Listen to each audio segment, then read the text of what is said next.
For ye are yet carnal. For whereas there is among you envying and strife and divisions, are ye not carnal and walk as men? So when he said come out of her, he was referring to that. He was referring to the fact that as a people, we have much division. We have strife amongst us. The reason we got that mindset is because America never taught us unity. As much as you try to be unified with your mother and your father, most of y'all only saw your parents for what, 2-3 hours a night? You ain't even have no unity with your damn dad, with your mother, with your cousins really. You really didn't even know them and what they believed and what they stood for. So as a people, all we know is division. That's why most of us, we call our mothers right now. Don't she complain?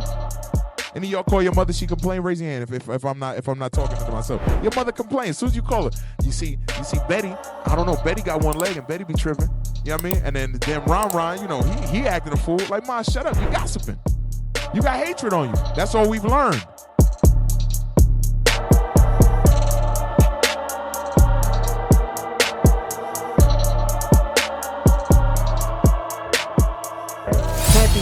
Warm, gotta pick a side. Who am I?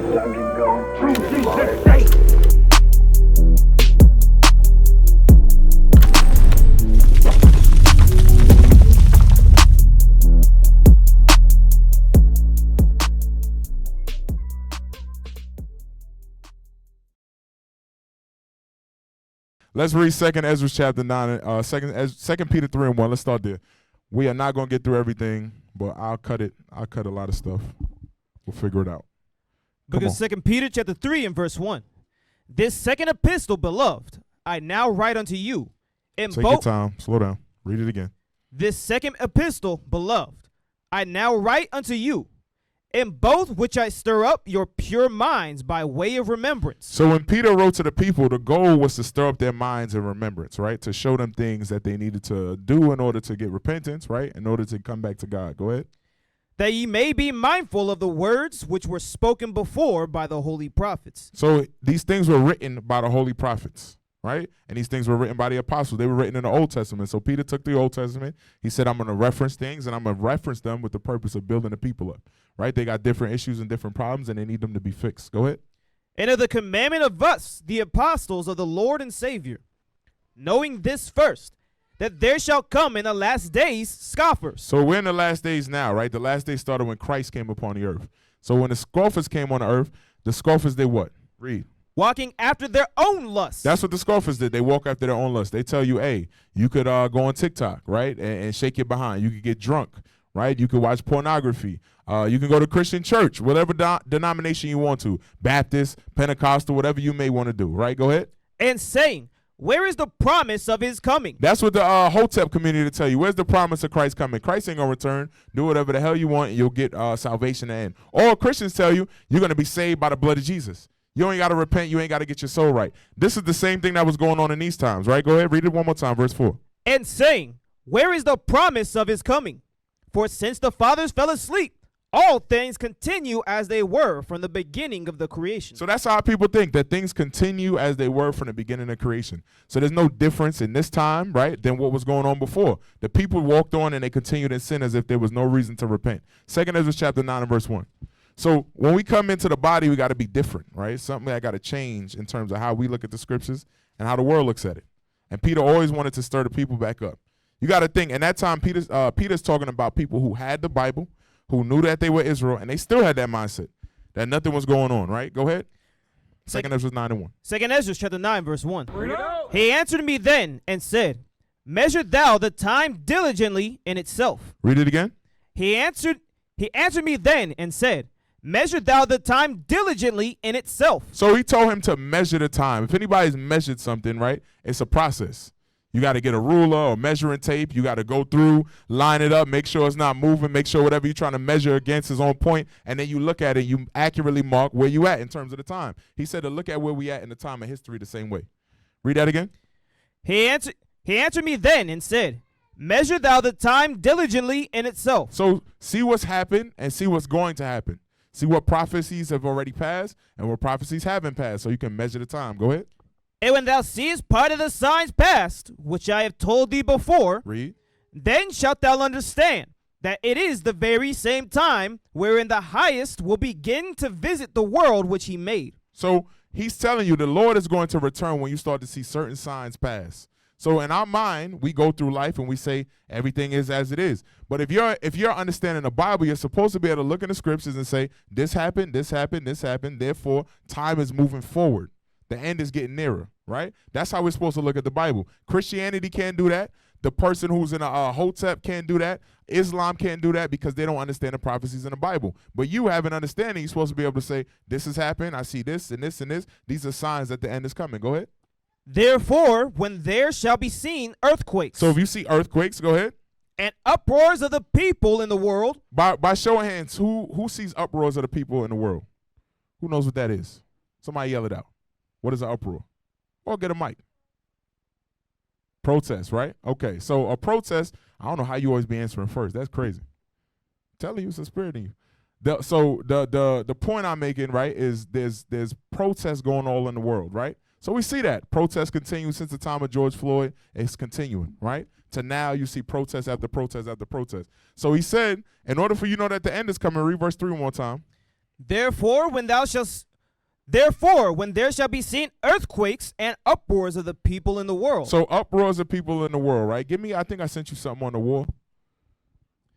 Gaza death tolls surpass 25,000 as Israel escalates assault. So the death toll right now in Gaza is 25,000. Now, scroll back up. It's something it says in the headline.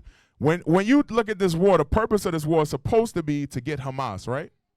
Now, if Hamas is 25,000 people, that's a lot. That's a big army, right? Hamas ain't 25,000 people. So who's dying? Civilians, right? Regular people, children, women are being put to death. So when we read this, we got to understand why there's uproars of the people, because what's happening is people's kids, right? People's grandmas, grandfathers, they're being bombed, they're being killed. Basically, Gaza's being made a wasteland. So what would that do if your neighborhood was made a wasteland? That would frustrate you. That would make you want to protest. I don't know if y'all been in the street. Anybody who goes to camp, as we've been going to camp, people ride by us and they say free Palestine, right? They'll see the Israel on our shirt, they yell out free Palestine because they can't tell the difference in ignorance. So what's happening is people are starting to get upset. That's what's happening here in America. So America's ripping apart at the seams when you see these protests. Read the underline right there. UN Chief Antonio Guterres denounces Israel for the heartbreaking deaths of Palestinian civilians in Gaza. Okay, scroll down some more. Let's read some more. The Palestinian death toll in Israel's assault on Gaza has surpassed 25,000, according to the Ministry of Health in the territory.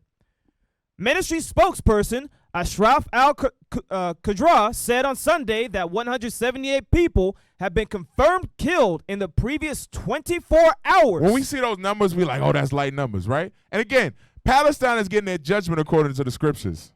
So I'm not saying this for y'all to empathize with Palestine or be pro-Israel. It's not about that. What you got to be able to see is this is what's creating the uproars in the earth. People are seeing 178 people are getting killed in 24 hours. So then they say, my grandmother is getting killed. My cousins are getting killed. My aunties is getting killed. My uncles is getting killed. My friends are getting killed. Whoever you may think of that you might have a close relationship to, that makes people upset, right? That's what it means when you see uproars of the people. People are going to be mad in these last days. They're going to want revenge against America. That's what's happening. Go ahead. With a death toll in more than 3 months of Israel's war on Gaza reaching 25,105. Scroll down a little bit more. The Israeli bombardment began after Hamas's surprise attack on southern Israel on October 7th killed at least 1,139 people, according to an Al Jazeera tally based on official Israeli statistics. Around 250 other people in Israel were taken hostage by Palestinian armed groups. Reporting from... By the way, Israel knew this was going to happen too. They let it happen, but go ahead. They let it happen and they killed 25,000 people. They let so on Israel's hands is about 26,000 people if you count the people of their own people they let die and the people that they killed because they knew this was going to happen. Go ahead. Reporting from Rafah in southern Gaza, Al Jazeera's Hani Mahmoud said there was intense ground fighting near a key hospital in Khan Younis on Sunday. Snipers have taken positions in high-rise buildings, shooting people on the street below. People in Nasser, hospital have no place to go, said Mahmoud, adding that it's street to street, house to house fighting. Okay, you can stop there. That's what's coming to America. But a lot of us are oblivious. We don't watch the news, so we wake up every day, we're like, man, it's not going to happen in America. This is Babylon. That can't happen in San Diego, California. There's no way that can happen here. That's what's going to happen here. That's what's coming. Read that verse again. 2 Ezra chapter 9 and verse 3. You could drop this article. I gave you something else too. You can pull that up. Read verse 3 again. Therefore, when there shall be seen earthquakes and uproars of the people in the world. So the uproars of the people that you see are due to this war. People are angry. People are upset. People are heartbroken. So that's why the people in this land are going to turn against America, right? Scroll down. Watch this. The latest on the Israel-Hamas war. What we're covering. U.S. President Joe Biden said he has decided on the U.S. response to the drone strike that killed 3 service members in Jordan. So the service members that died, you know what they look like? What they look like? They look like us, right? Okay. So 3 black people, right, or Israelites died. Over there fighting for Esau, died. Go ahead. Meantime, a powerful Iran-backed militia in Iraq announced the suspension of its operations against U.S. forces. Go ahead. Israeli special forces, dressed as civilians and medical staff, infiltrated the IBN Sinai hospital in the occupied West Bank of Jenin and killed 3 Palestinian men, according to Israeli and Palestinian officials. So they're killing in the hospital. I want y'all to understand how raw it's getting. They broke into the hospital and they're killing people in the hospital. Go ahead. In Gaza, the Israeli military confirmed after weeks of speculation that it has been pumping large volumes of water into suspected Hamas tunnels. In the southern city of Khan Younis, Israeli military vehicles entered the compound of Al-Amal Hospital, according to the Palestine Red Crescent Society. So if they pumping water into tunnels in the ground, what's going to happen to the people down there, yo? They're going to drown. I'm telling y'all got to understand the level of evil that's going on the earth. But we might be like, oh, man, it's not happening to me, so whatever. I'm going to go to work. It's all good. This is nothing to me. When we see uproars of the people, we should understand it's attached to something. People don't protest for no reason, right?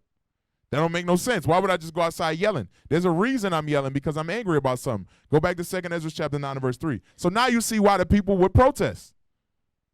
Go ahead. Therefore, when there shall be seen earthquakes and uproars of the people in the world, then shalt thou well understand that the Most High spake of those things from the days that were before thee, even from the beginning. The Lord said this was going to be what it was from the beginning. Go ahead. For like is all that is made in the world at the beginning and an end, and the end is manifest. Okay, the end is manifest. Give me 2 Ezra chapter 6 and verse 8. Watch this. The end is manifest. 2 Ezra chapter 6 and verse 8.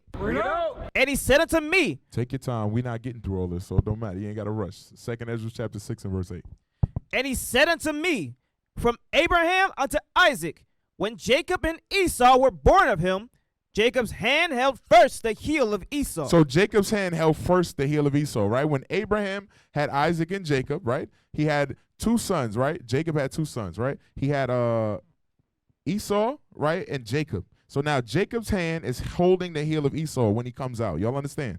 Esau's the oldest. Jacob is holding his heel. That's what you see coming out of the womb. So picture like a baby being delivered, right? Go ahead. For Esau is the beginning, for Esau is the end of the world. He said when you see Esau, Esau is the end of the world. So Esau's in power now. What you got to understand is the Lord gave you certain things to determine when the end of the world will begin. So when Esau came into power, the end of the world started. It's been going on. When Rome came into power, when America came into power, in England and Spain and all these places, it's been the end of the world. It's just a long, drawn-out thing. To us, it's a long time. To the Lord, his time is different. Shalom. Hey, bro. Hey, sis. You've been watching for a whole 15 minutes. You still ain't subscribed yet? Go ahead and hit that button down at the bottom of the page. All right, I'm going to shut my black lips. You get back to the class. Most High in Christ bless. Who is Esau Edom by Charles A. Wiseman. If God hated you and your ancestors, how would you react and what would you do?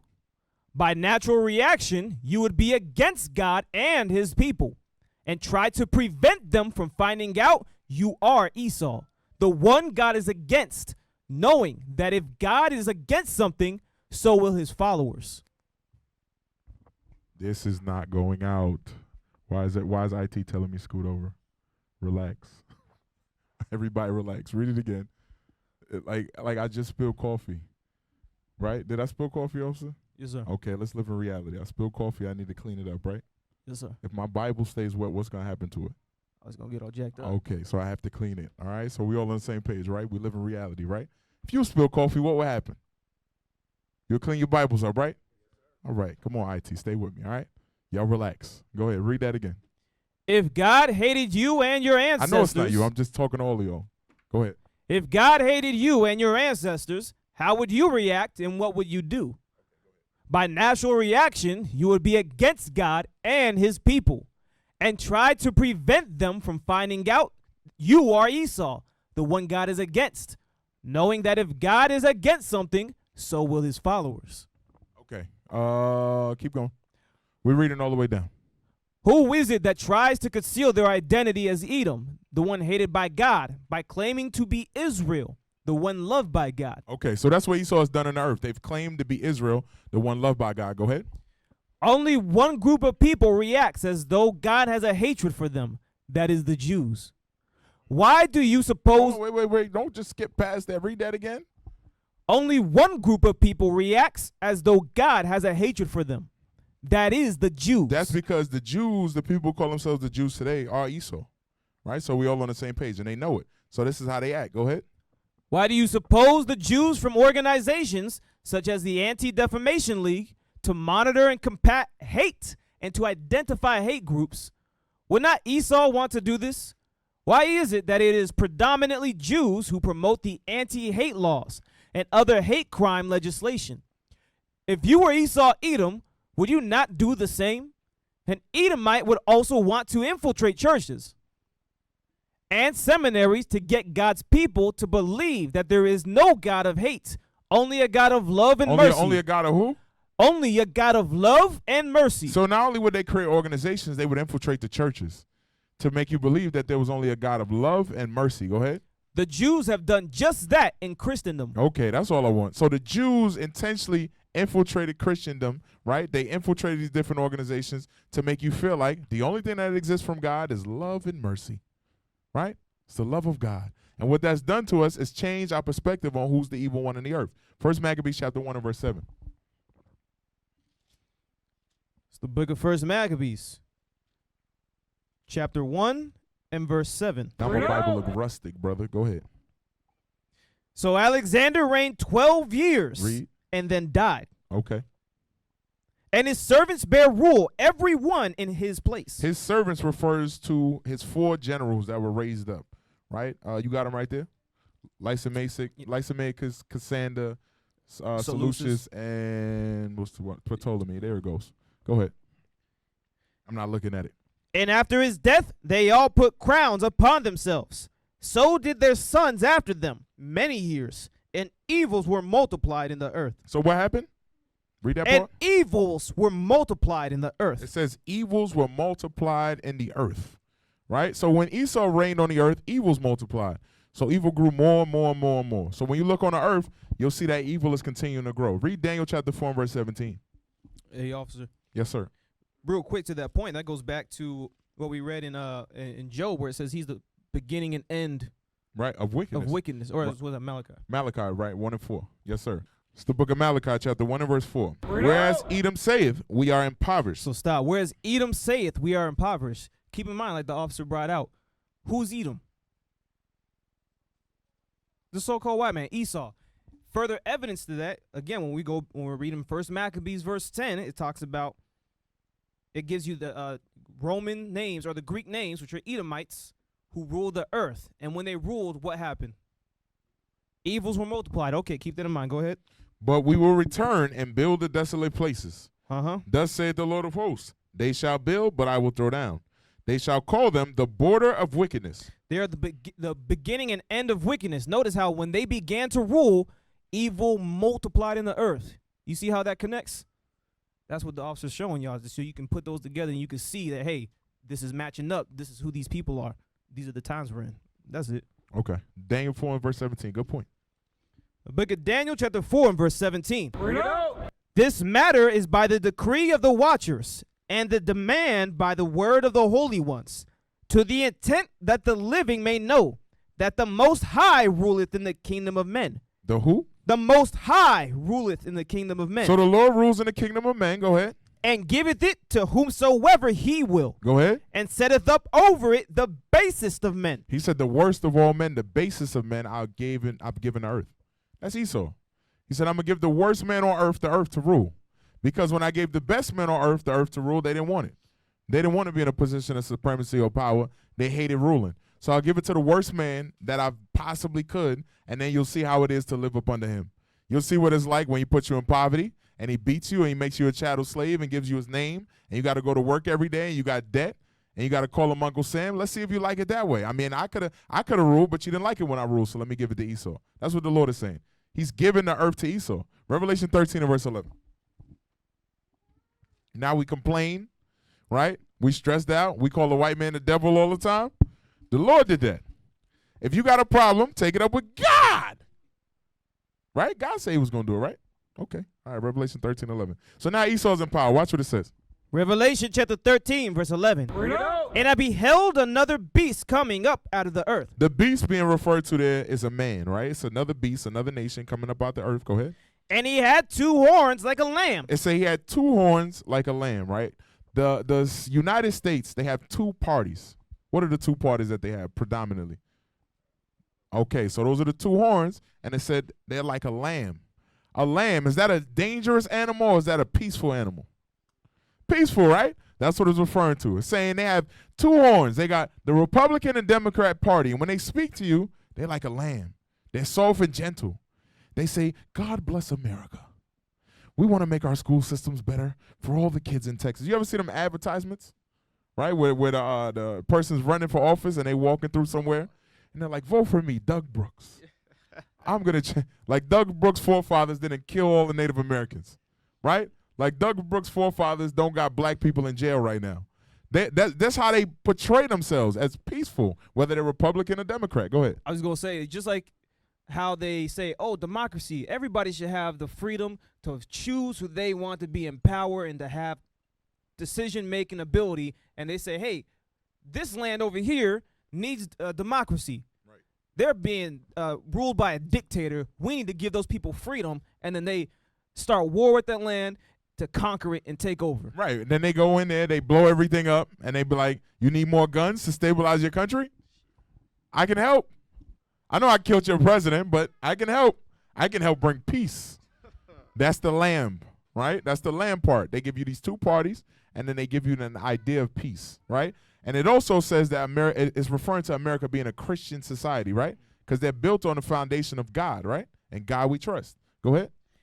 And he spake as a dragon. He spake as a dragon. Give me Psalms chapter 55 and verse 21. He spake as a dragon. So you look at him, but then when he talk, fire come out his mouth. What the hell? That's what you got to see. These are visions, right? So you see a lamb with 2 horns, looks peaceful. Then when the lamb opens his mouth, fire comes out. Spake as a dragon. Here's why it's saying that. Psalms chapter 55 and verse 21. The words of his mouth were smoother than butter. But war. Y'all ever put butter on bread and you know the bread is hot? Smooth. That's how Esau talk. Hey, man, that's why a lot of people got caught up with them PPP loans. Right? That's how you get caught up. Esau said, I got free money for you. All you got to do is come and get it. Negroes ran out. They got that free money. Now they locked up right now behind quote-unquote free money. This is how they get down. They'll throw something out there. It looks good, but in their mind is something else. Read that verse again from the top. The words of his mouth were smoother than butter, but war was in his heart. In his heart was war. Go ahead. Give me the Manifest Destiny. Let me see that. If you were in social studies as a child, you know what this is. Maybe you weren't, so maybe you don't. So we're going to help you out. Manifest Destiny was the idea that white Americans Esau were divinely ordained to settle the entire continent of North America. So when Esau came over here, they had the mindset, even though they spoke peacefully to the natives and said, hey, my brother, can you help me learn how to plant crops and survive and create houses for myself, right? Can you take care of me? They said, yeah, we'll take care of you. No worries. And their mind was the idea that the entire continent belonged to them. As soon as we get this continent, bro, as soon as we get this house, we killing everything. Hey, we gonna kill everything. See, the difference between us, we ain't this evil. Like a Negro is evil in the sense that he'll plot on something, but you ain't never plotted on the continent. You ain't never plotted on stealing no continent. You plotted on how to get the video game system. Huh? You ain't got this type of evil in you. They were plotting on the continent. Read it again. From up there. Go ahead. No, from up here. Manifest destiny was the idea that white Americans were divinely ordained to settle the entire continent of North America. It said entire. Go ahead. The ideology of manifest destiny was inspired. The ideology of manifest destiny inspired a variety of measures designed to remove or destroy the native population. Okay, give me manifest destiny on Wikipedia now. So they had a mindset that we got to kill all the natives. God said this belongs to us. God gave this land to the native people that were here, right? Then Esau came. Esau had the idea this belongs to us. Now, obviously, it was all ordained of God. Right? The idea and the mentality that they had was ordained of God. He sent them as a sword to punish the natives for not following him. But when they came, watch what they did. Go ahead. Manifest destiny was a... Look what they got floating over the land. Look at that. A naked Neanderthal. Okay, scroll up. Let's read the paragraph. Damn. Is that Becky? Is that Becky? Damn. Manifest destiny was a settler colonial Some belief. of y'all used to listen to artists that look like that. Well, go ahead. In the 19th century United States, that white American Look settlers... like Adele. That's what I'm saying, if y'all catch what I'm saying. Some of y'all listen to Adele. Repent. Go ahead. That white American settlers... Go ahead, bro. Go ahead. Manifest destiny was a settler colonial belief in the 19th century United States that white American settlers were destined to expand across North America. It was an early expression of American imperialism in the United States of America. Go ahead. Scroll down. There were three basic tenets to the concept. I just want to read these tenets. That's why we had to get here. Go ahead. The inherent superiority of white Americans and their institutions. I mean, everybody got to know we the best, right? That's how their mindset was. America is the best, right? White Americans specifically. Go ahead. The mission of the United States to redeem and remake the West in the image of the agrarian East. We got to remake the West to look like the East where we live, Europe. We got to make America a white place. We got to remove all the people of color and their imagery and all their culture so that we can remake our image here. We can clean ourselves up. Because on the East, they were Neanderthals. They came from caves, right? They weren't the smartest. They weren't the best. When they came here, they said, we're going to remake all of that. We're going to show ourselves as great. That's what they did everywhere they went. When you read 1 Maccabees chapter 3 and verse 48, they had the same mindset everywhere they went. Oh, you. Shalom, Israel. Most High in Christ bless. Hebrews chapter 10 and 25 said, not forsaking the assembly of ourselves as a manner of some is, but exhorting one another. And so much more as we see the day approaching. Come on down to Mesa, California, 7254 University Avenue, and come get some of this good news you can use. Shalom. The title is Divisions and Schisms. That's what I told you, Bodo. Divisions and Spirits of Schism. Go ahead. 3 and 48. 1 Maccabees 3:48. 1 Maccabees chapter 3, verse 48. And laid open the book of the law, wherein the heathen had sought to paint the likeness of their images. So, see, they painted their image. When the Greeks came and they ruled over Jerusalem, they say, you know what we got to do? We got to take their Bible and got to repaint the images. When Esau came here, they said, we got to destroy those natives and retake the image of the land. They understood imagery was important and making sure that they were glorified was important. So go ahead, keep reading. Right there it goes. There's a perfect image so y'all can look at it. Those are the type of things they did. They call it iconoclasm, right? They would take dark images and then they would paint them white. And what Esau says today is that a fire happened, and that's why the images were made the way that they're black. It was because of a fire. So how the hell did they get the red? How did they get different shades of black? How did that stay the same color, but the only thing that changed was the face? Esau the devil, man. Stop believing this white man. Go ahead, read what's up there. There's one more point. An irresistible destiny to accomplish this essential duty. So the first one was whites are better than everybody, and the last one said we got an irresistible duty to get this done, to take over everything. There's nothing that's going to stop us. So guess what? Do you think America has lost that mentality? Nah, they taking over the earth with the same mentality. That's why they go to every country. They set up a base there. They set up governments there. They rule everybody through trade and sanctions because in their mind, the earth is theirs. It wasn't just about America.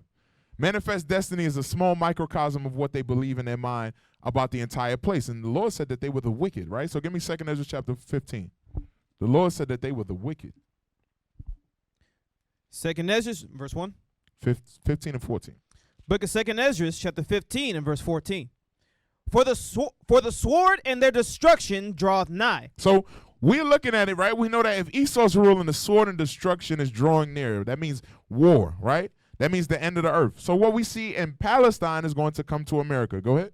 And one people shall stand up to fight against another. That's what's going to happen here in America. One people are going to stand up to fight against another. Go ahead. And swords in their hands. Swords are going to be in their hands. Go ahead. For there shall be sedition among men. Okay, look up the word sedition for me. So here in America, there's going to be sedition among men. Sedition among men. Right? Let's look up what sedition means. Sedition. Incitement of discontent or rebellion against the government. Okay, so there's going to be sedition amongst men. Give me that about Texas real quick. Let's look at that real quick. Let's look this up. There will be seditions, right? Sedition means you do not care about the ruling government, right? And you don't care what they say. Read that scripture one more time so y'all can understand. 2 Ezra 15 and verse 16. We're going to read the scripture and we're going to measure the time. Go ahead. For there shall be sedition among men, and invading one another. They shall not regard their kings. A king will be a person in authority with the government. Go ahead. Nor princes. Okay, that would be like somebody in Congress or somebody below the king, right? Somebody like a governor or somebody in Senate or Congress or a vice president. Go ahead.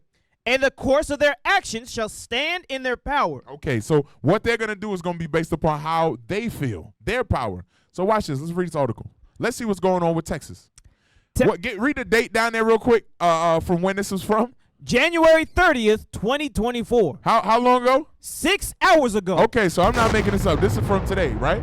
All right, let's read from the top. Go ahead. Texas standoff with the feds in Eagle Pass is igniting calls for secession and fears of violence. Who knows what secession is? Huh? Somebody stand up and get a mic so everybody in the room can hear it. And we can record it. This part I won't record, Boda. Shalom leadership. Secession means that Texas by itself is trying to become their own country. Oh, damn. You on point. You on the money. Ding, ding, ding. So Texas is looking to remove itself from the United States of America. That would be sedition, right? That would be, I don't give a damn who the president is. I don't care who my governor is. I'm going to do whatever the hell I want. This is happening. California also said they were going to do the same thing. So if Texas does it, chances are California might do the same thing. Need y'all to pay attention now.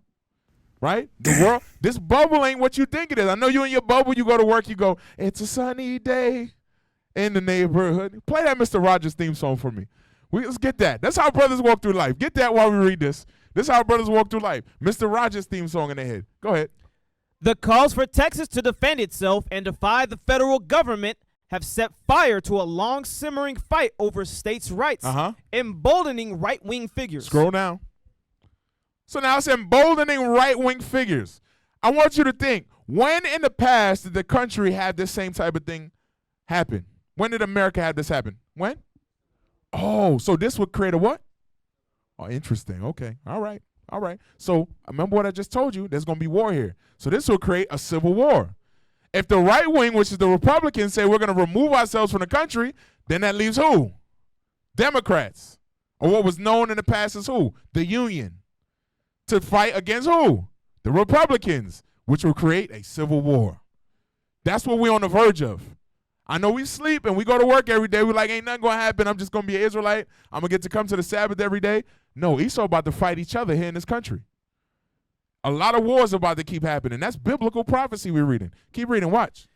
Daniel Miller felt encouraged last week as fears of Go ahead, play. This is what brothers be thinking. This is brothers' lives. Before we read the article, come on. That's how brothers, you hear that song? That's how brothers wake up. Y'all don't read the Bible like you need to, so you wake up, it's Mr. Rogers' theme song playing.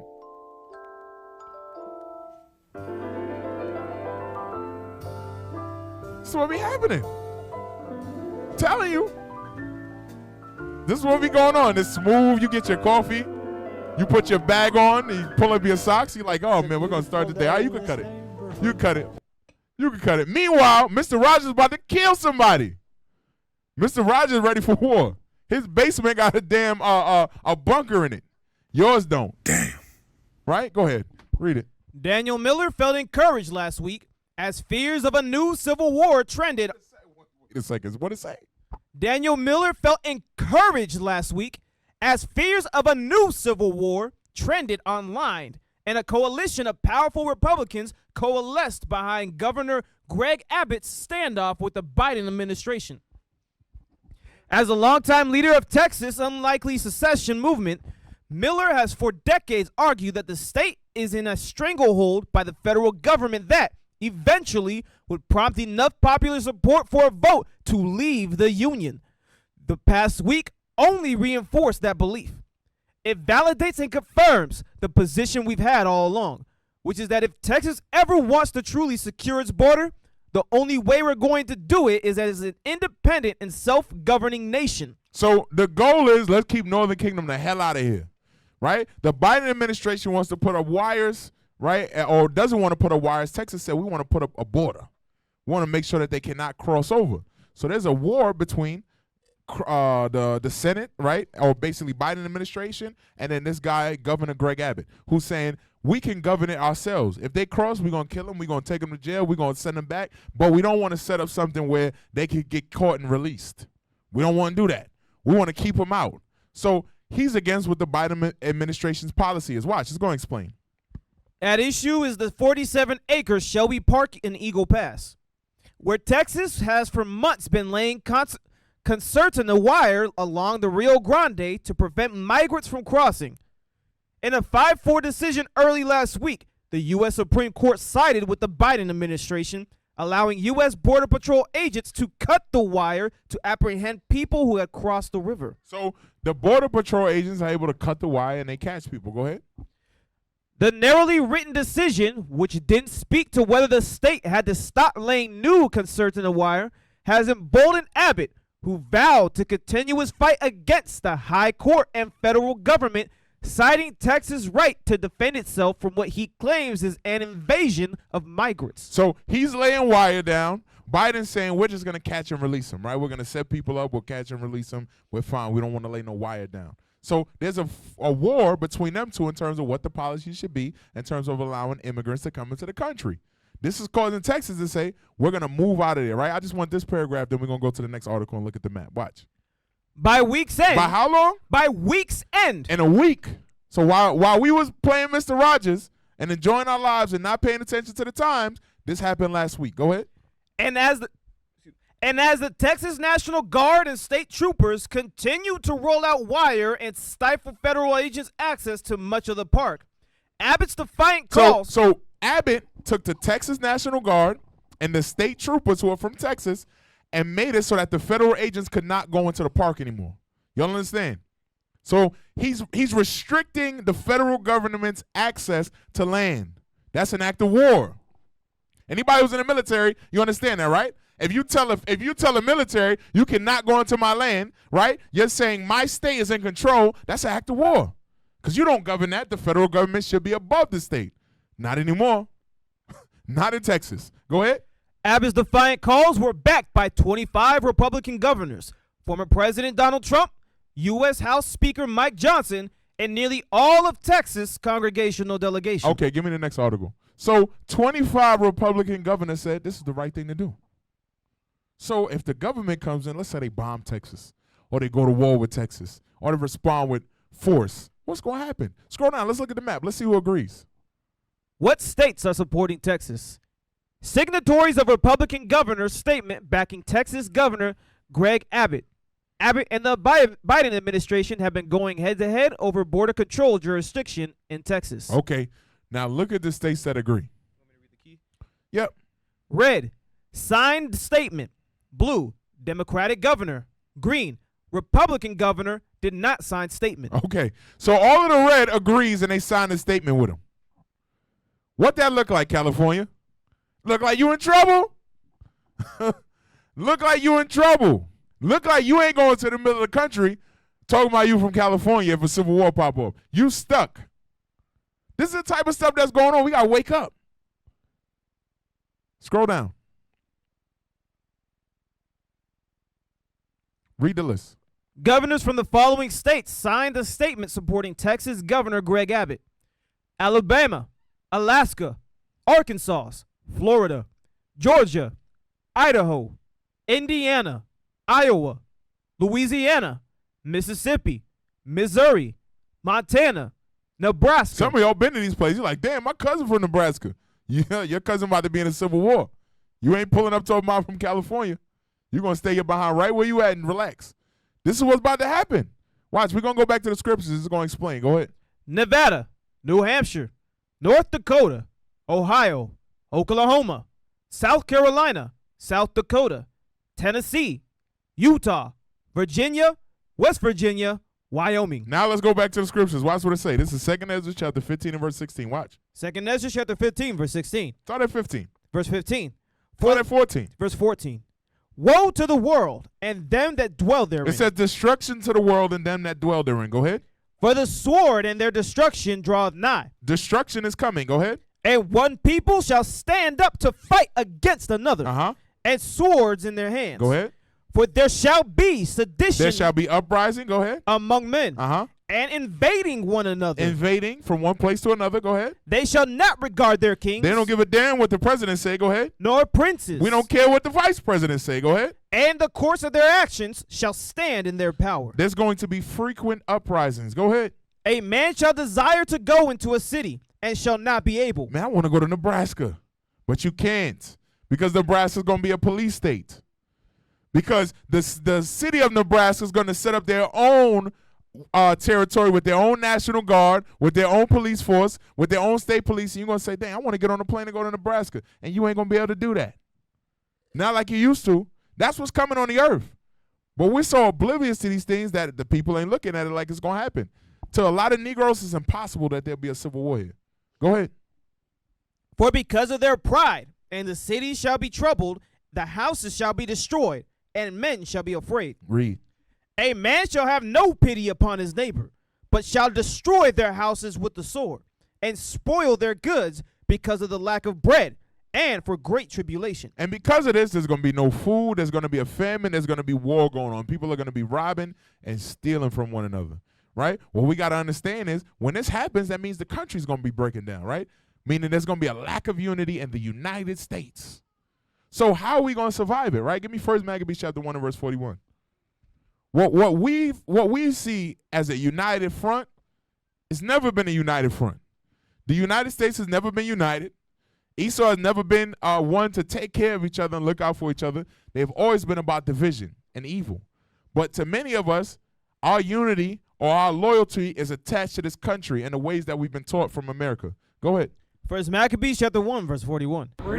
Moreover, King Antiochus wrote to his whole kingdom that all should be one people, and every one should leave his laws.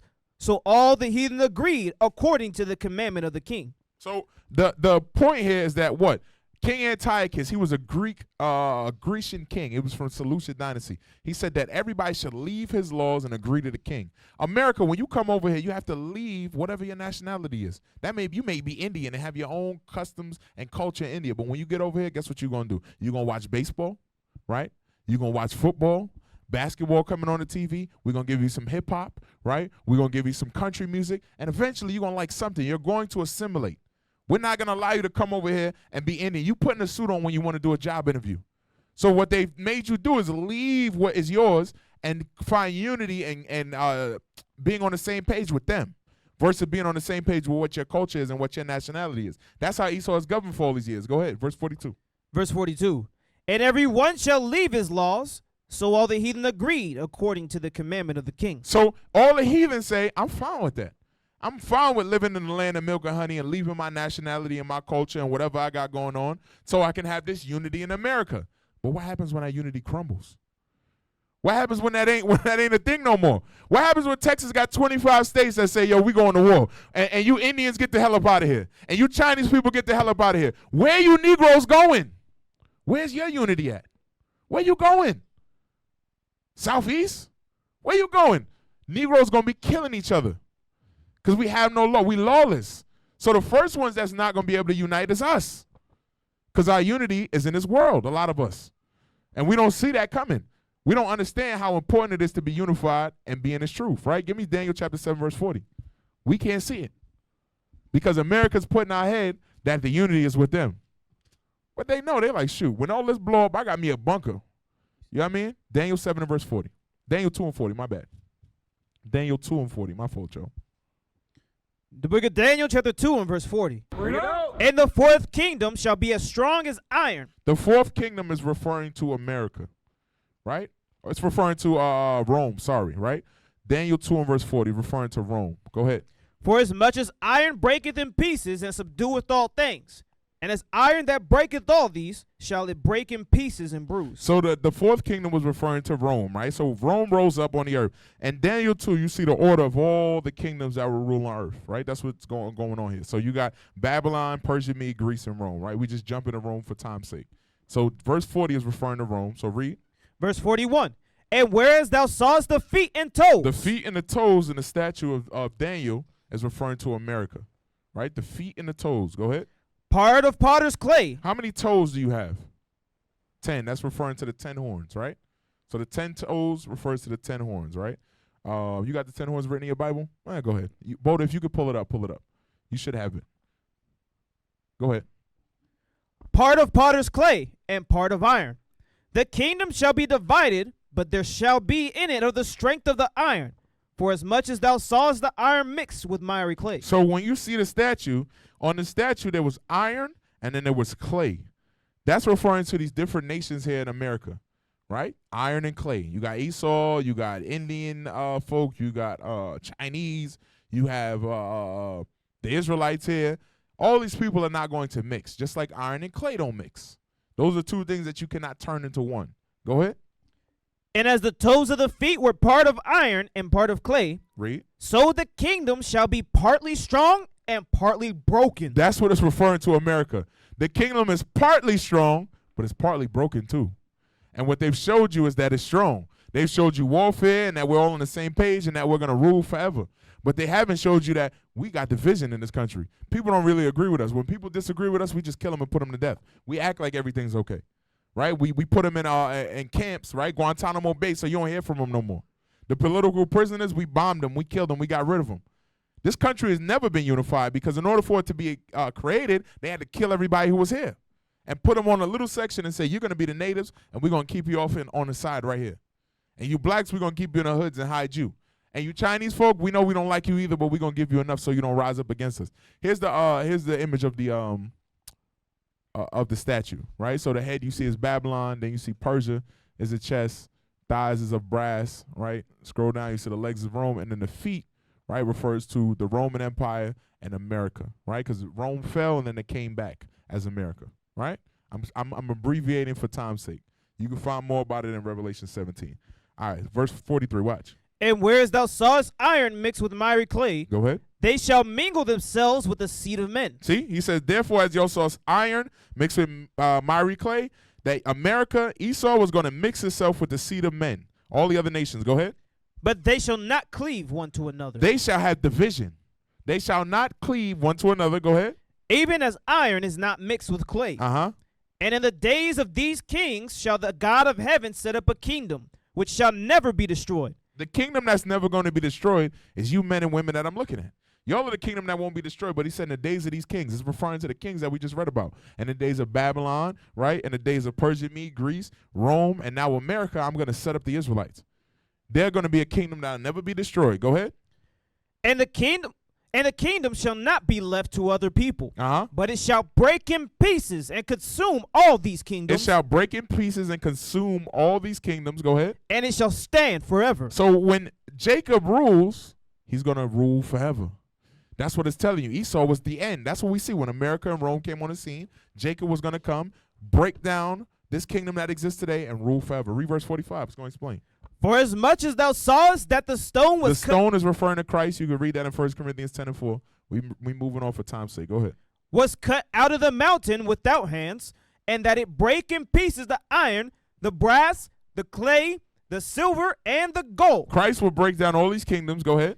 The great God hath made known to the king what shall come to pass hereafter. Hereafter, meaning after the king of Babylon existed, these are the things that were going to happen. Go ahead.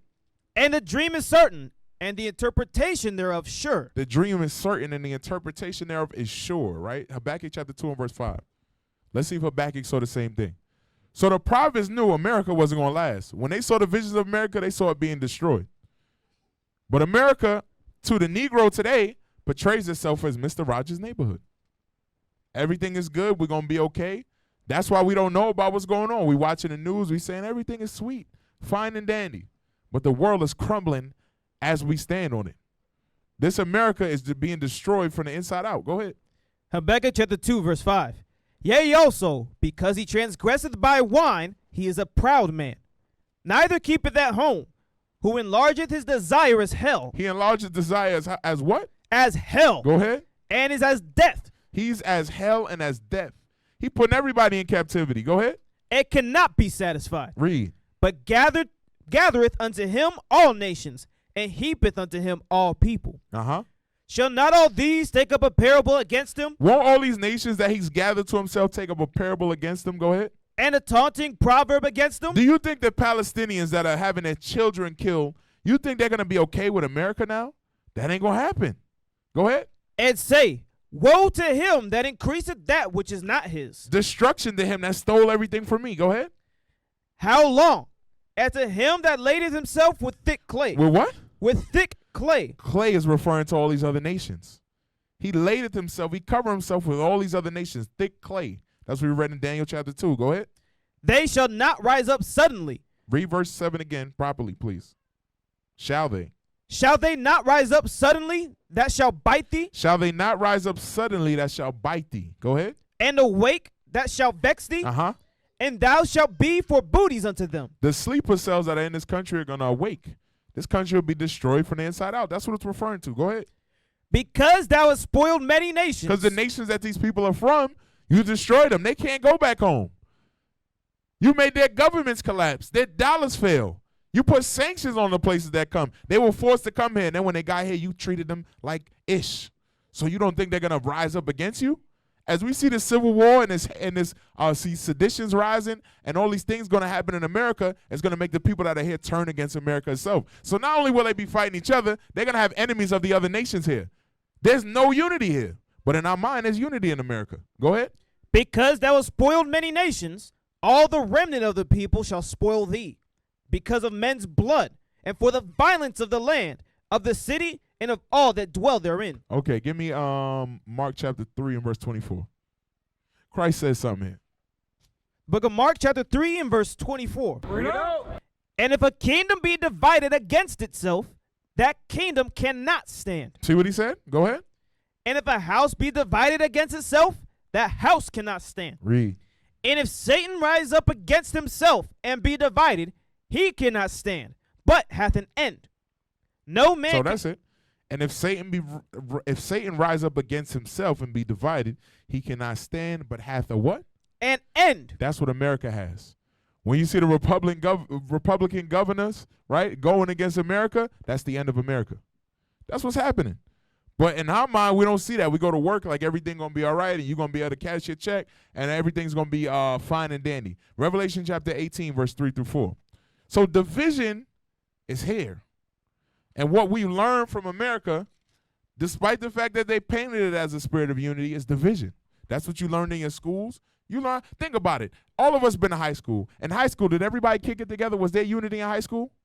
Nah, hell no. Everybody didn't get along. You had people that was nerdy. You had people who play instruments. You had people who play sports, right? You had people who did drugs. You had the baby mamas, right? You had the thoughts, right? You had the ones that was wholesome girls. You had all of that.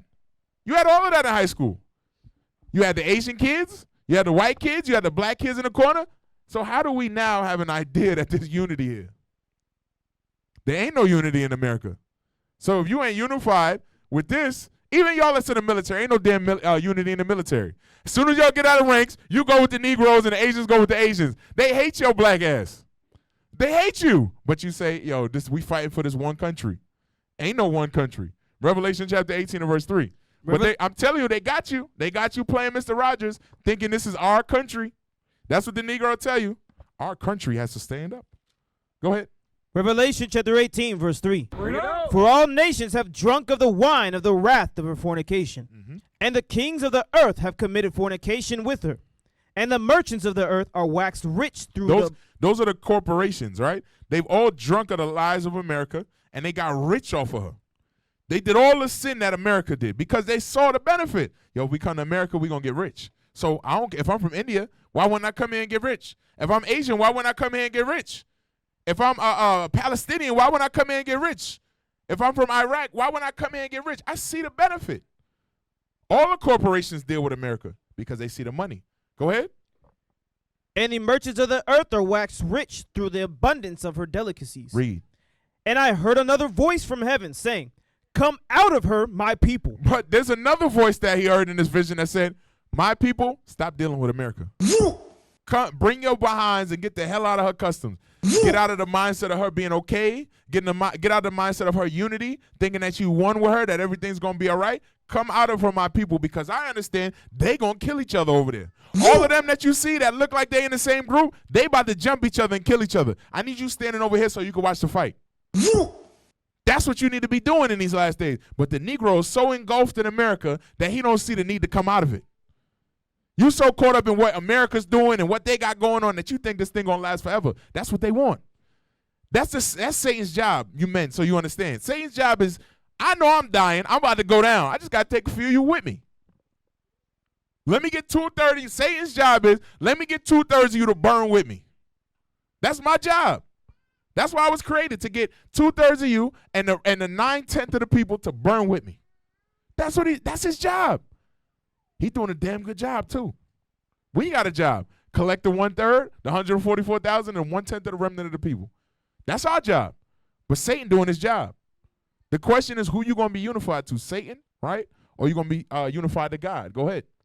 Come out of her, my people. Go ahead. That ye be not partakers of her sins, that ye receive not of her plagues. 1 Corinthians 3 and verse 3. 1 Corinthians chapter 3 and verse 3. Bring it out. For ye are yet carnal, for whereas there is among you envying and strife and divisions. Okay, so we finally got to the topic. See what I'm saying, Sadi? I ain't getting through all this. It's 8:15 and we just got to the topic. Read it again. For ye are yet carnal, for whereas there is among you envying and strife and divisions, are ye not carnal and walk as men? So when he said come out of her, he was referring to that. He was referring to the fact that as a people, we have much division. We have strife amongst us. The reason we got that mindset is because America never taught us unity. As much as you try to be unified with your mother and your father, most of y'all only saw your parents for what, 2-3 hours a night? You ain't even have no unity with your damn dad, with your mother, with your cousins, really. You really didn't even know them and what they believed and what they stood for. So as a people, all we know is division. That's why most of us, we call our mothers right now. Don't she complain? Any of y'all call your mother, she complain? Raise your hand if I'm not talking to myself. Your mother complains. As soon as you call her, you see Betty, I don't know, Betty got one leg and Betty be tripping. You know what I mean? And then Ron, you know, he acting a fool. Like, Ma, shut up. You gossiping. You got hatred on you. That's all we've learned. Because when you turn on the news, guess what they show you? Hatred, division. When you went to school, you learn hatred and division. Be better than them. Excel over all other kids. We don't care about y'all being unified. You graduate and don't give a damn about your brother. Don't help him on his test. You pass the test and you tell him, I'm better than you. You suck. Tell him that. When his name ain't on the basketball team list, you say, hey, I'll holler at you later. These are the things we learned in America. So now we come in the truth, and we still got the mindset of America, which was, it's a dog-eat-dog world. We don't give a damn about anybody else surviving. 1 Corinthians 3 and 3, one more time. For ye are yet carnal, for whereas there is among you envying. There's envying amongst us. Go ahead. And strife. Strife, going back and forth. Go ahead. And divisions. There's division ultimately. Go ahead. Are ye not carnal and walk as men? One thing he said, they said, if you move that way, you're like a man. You're carnal. You live in a fleshly state. Romans chapter 8 and verse 6 through 8. You move in a fleshly state. You might think you're a God or you know you're an Israelite, but you got strife, divisions, envy in you. You carnal. You a man. You're not the God that I made.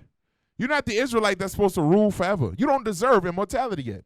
Romans chapter 8 and verse 6. Book of Romans chapter 8 and verse 6.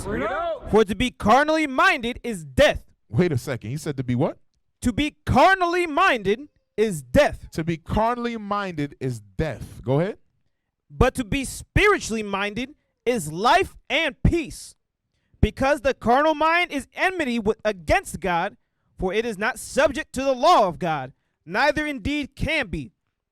So then they that are in the flesh cannot please God. Read verse 8 again.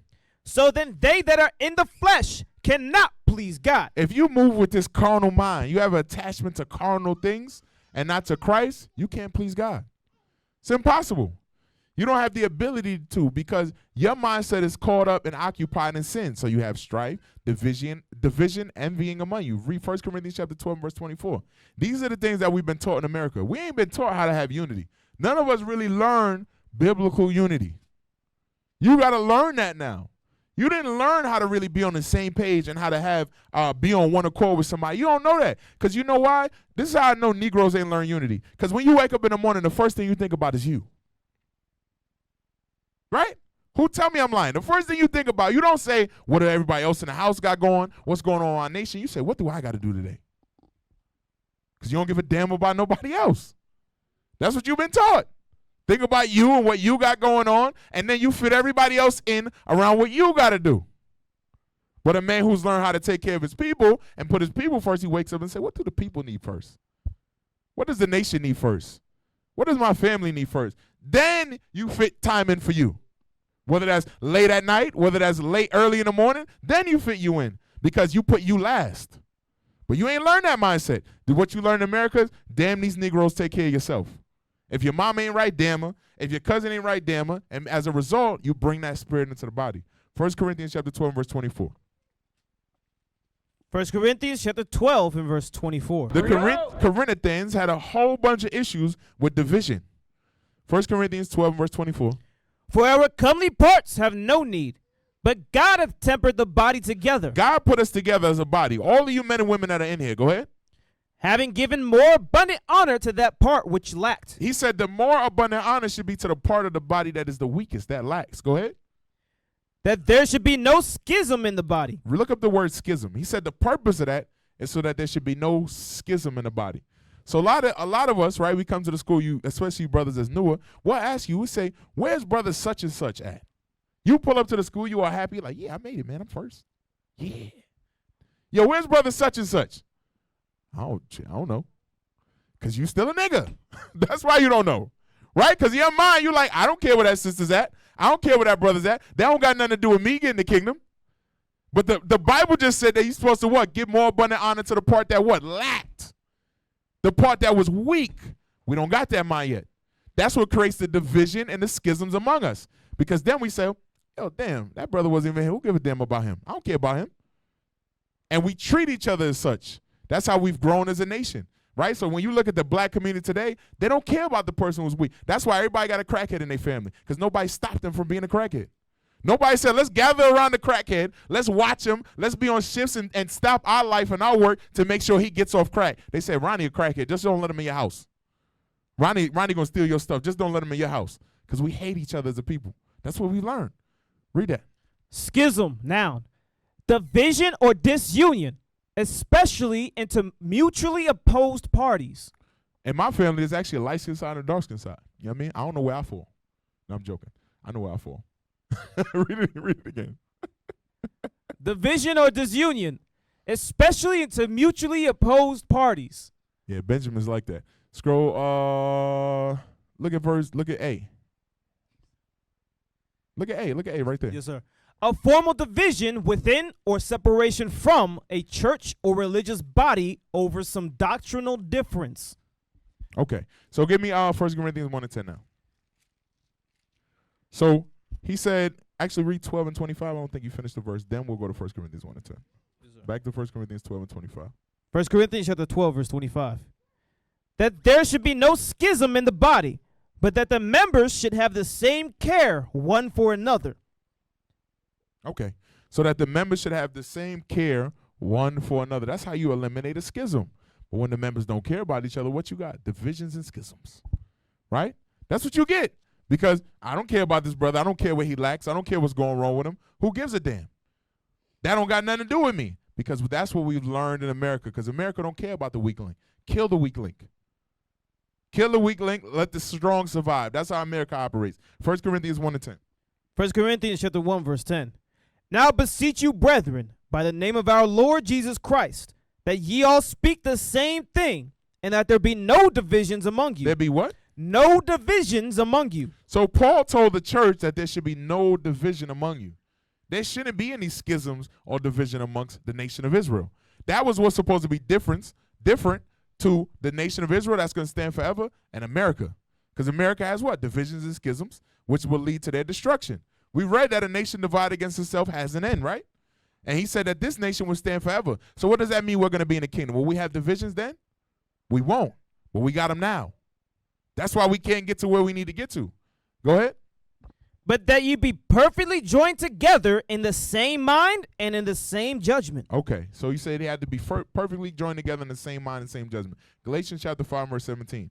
What stops us from getting joined together in the same mind and in the same judgment is this. Galatians chapter 5 and verse 17. For the flesh lusteth against the spirit. This is what happens. We got flesh that lusts against our spirit. Read. And the spirit against the flesh. Your spirit is fighting against your flesh. Go ahead. And these are contrary the one to the other, Uh-huh. so that ye cannot do the things that ye would. So you might want to have love for your brother, but today you angry. Or this sister might want to call a sister, but she corrected her on the Sabbath. So damn that sister. I don't care about her. Her and her funky hair wrap could die. This is the mindset we get as a people. Over pettiness. Because there's a spirit in us lusting against our flesh. And we don't know how to overcome that thing. So then we go into this place of fighting with carnal mentalities. And it leads to separation amongst us. It leads to us being in the same building, but spiritually we ain't connected. James chapter 4 verse 1. And if you're in the truth, you got to be different. You have to have the mindset to say, okay, how are we going to get connected together? James chapter 4, we're going to look at this. James chapter 4 verse 1. From whence come wars and fighting among you? So James asks a question. Where do wars and fightings among you come from? Where does that take place? How do we end up in a civil war as a nation? Right? Because that's what you see here in America. So how does the nation of Israel not end up in this place? How do we not end up in the same building, but spiritually we at war? How do you end up not being in the same house, but you at war? How do the kids not hate their parents? Right? How do brothers not hate each other? Sisters not hate each other? How does that happen? How do we get to that point? Read that again. From whence come wars and fightings among you? Come they not hence, even of your lusts that war in your members? He said, don't they come from within you? Don't the fight and the battle start within you? Don't that war start within you? Because if I say, Asadi, I hate your hair, right? Which I do, for the record. You know what I mean? He knows that. Now he got a choice. He could be angry, right? And he can hate me. Or he can say, you know what, Officer Jadiel's playing with me, I'm going to let it go. He got a choice to make. But we're going to look at some examples. Cain, let's look at Cain. Genesis chapter 4 verse 1. Cain had a choice, right? It said that the battle is from your flesh that is warring against your spirit. So Genesis chapter 4 verse 1. Genesis chapter 4 verse 1. And Adam knew Eve his wife, and she conceived and bare Cain, and said, I have gotten a man from the Lord. And she again bare his brother Abel. And Abel was a keeper of sheep, but Cain was a tiller of the ground. Read. And in process of time it came to pass that Cain brought of the fruit of the ground, an offering unto the Lord. So Cain, his spirit, said, I'm going to bring fruit of the ground to the Lord. Go ahead. And Abel, he also brought of the firstlings of his flock, and of the fat thereof. And the Lord had respect unto Abel and to his offering. So the Lord said, I'll take Abel's offering. Because Abel's offering was lawful, right? The law of sacrifice is what they were doing. The Lord wanted what? Bulls, goats, lamb. He wanted something from the flock. So he had a brother. He could have went to his brother and said, hey, bro, I know you got lambs and goats and beasts of the flock. Can you give me one so I can sacrifice to the Lord? He said, nah, I'm a person who got fruit. You know what I'm going to do? I'm going to get the Lord what the hell I want to give him. Many of us is like this spiritually. The Lord says, do this. You say, I'm going to do whatever the hell I want. Sisters is like this. They got husbands. Their husbands say, do this. They say, I'm going to do whatever the hell I want. I'm going to bring my Lord whatever the hell I want to bring him. I'm going to give him what I want to give him. Men say, I'm going to give the Lord what I want to give him. The Lord say, do this to please me. You say, I'm going to kind of do that, but I'm going to do this. So as a result of that, read. But unto Cain and to his offering he had not respect. The Lord said, what the hell is this? I ain't asked you for this. Why you bring me some grapes? I want no damn grapes. I don't even eat watermelon. That's how you got to picture it. Imagine somebody bring you a fruit you don't like. You're like, man, I don't even like red apples. I bring you a basket full of red apples. You're going to be like, what the hell is wrong with this dude? I told him I wanted oranges. I told him I wanted some lamb or some steak. So the Lord had no respect for it.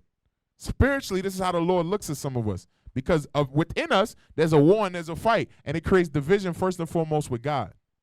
That's where the division starts. Go ahead. And Cain was very wroth, and his countenance fell. And the Lord said unto Cain, why art thou wroth? He said, why the hell you mad? Why are you mad at me? Go ahead. And why is thy countenance fallen? If thou do well, shalt thou not be accepted? And if thou doest not well, sin lieth at the door. He said, if you don't do well, don't you understand that's because sin lies at the door? Because your lust, your flesh is ruling over you. Because you're divided from me. The Lord wants us without sin. I told you exactly what to do. I told you how to please me. I told you the way you need to move. You chose to do whatever the hell you wanted, and you expect me to be happy with you? This is the mindset that Cain had. This is an evil, this is what you're looking at. First, Eve had this mindset, and then the Lord said, I'm going to make the serpent's child and Eve's child be at enmity. Well, Cain was the serpent's child. And the mind of Esau, the same white man we see ruling now, his mind was always to be at odds with God, to be divided with God. That was his mindset.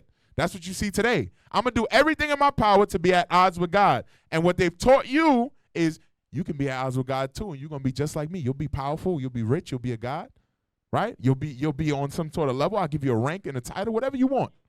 But you're going to die when the Lord returns. You see what I'm saying? It's all temporary. But if Cain would have just fought the spirit that was in him that was battling, if he would have said, you know what? I'm going to follow what the Lord told me to do, then there would be no issue. But instead, sin ruled over him.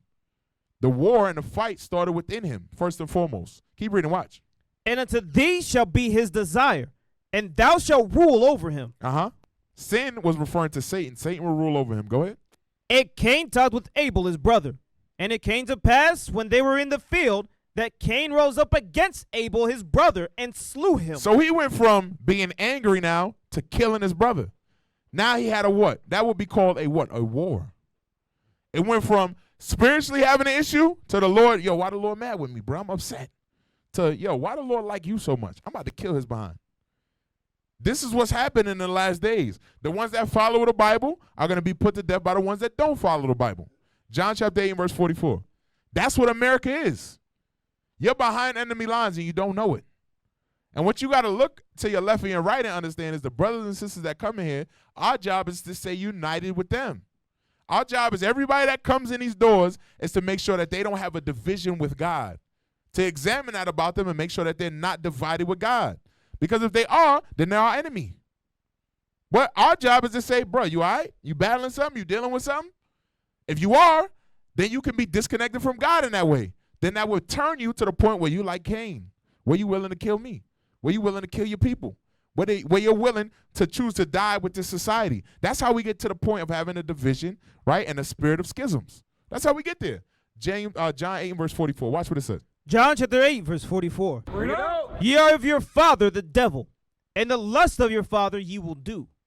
He was a murderer from the beginning. He was a what? A murderer from the beginning. It's referring to Cain. Go ahead. And abode not in the truth. See, he didn't do what the truth said, what the law said, right? That's Psalms 119 and 142, right? Go ahead. Because there is no truth in him. There was no law in him. There was no understanding of God in him. There was no willingness to do what the Bible says, so he followed what his flesh told him. Read. When he speaketh a lie, he speaketh of his own. For he is a liar and the father of it. He's the father of saying, hey, I ain't kill nobody. I ain't put nobody to death. What you talking about? He's the father of that sin. He's the father of hatred. He's the father of letting his lust come over him. So there were many people who rolled in the same spirit after him. Right? After Cain, he wasn't the first one that had the spirit. Now there's tons of men on the earth who had the same spirit that Cain had. That said, you know what? Whatever my lust and my flesh want, I'm going to do that. I'm not going to fight it. I'm not going to do what the Lord want me to do, right? Damn that. I'm going to give the Lord whatever the hell I want to give him. We're going to see how it turns out. That's what the Christian church is. That's why there's so many denominations. Did I give you that? with the denominations of the church? Okay, all right, I'll send it to you in a second. I'm going to put it in the group. There's so many denominations of the church. Why? Because all of them want to do their lust. You got Pentecostal, Baptist, right? Seventh-day Adventists, Jehovah's Witness. You got Islam. All of them want to do whatever the hell they want to do. So what they did was they say, yo, you're Sadia, bruh. I don't really want to keep the Sabbath the way they talk about keeping the Sabbath. Let's make our own thing. We're going to call it Yesadiism, right? We're going to worship on Tuesdays because we like Tuesdays. We're available, right? You know, that's when we ain't got to work. And shoot, we want to eat pork. So let's eat pork on Tuesday, and we're going to be all right. The hell is this? Then you got idiots that say, you know what? I like that lust. I like to follow that lust with them. I like that one. That one feels comfortable. It feels good. But that ain't what God ordained for us to do. That's how we become divided. Then you go up in those places and you say, damn, everybody in here hate each other. They talking about each other.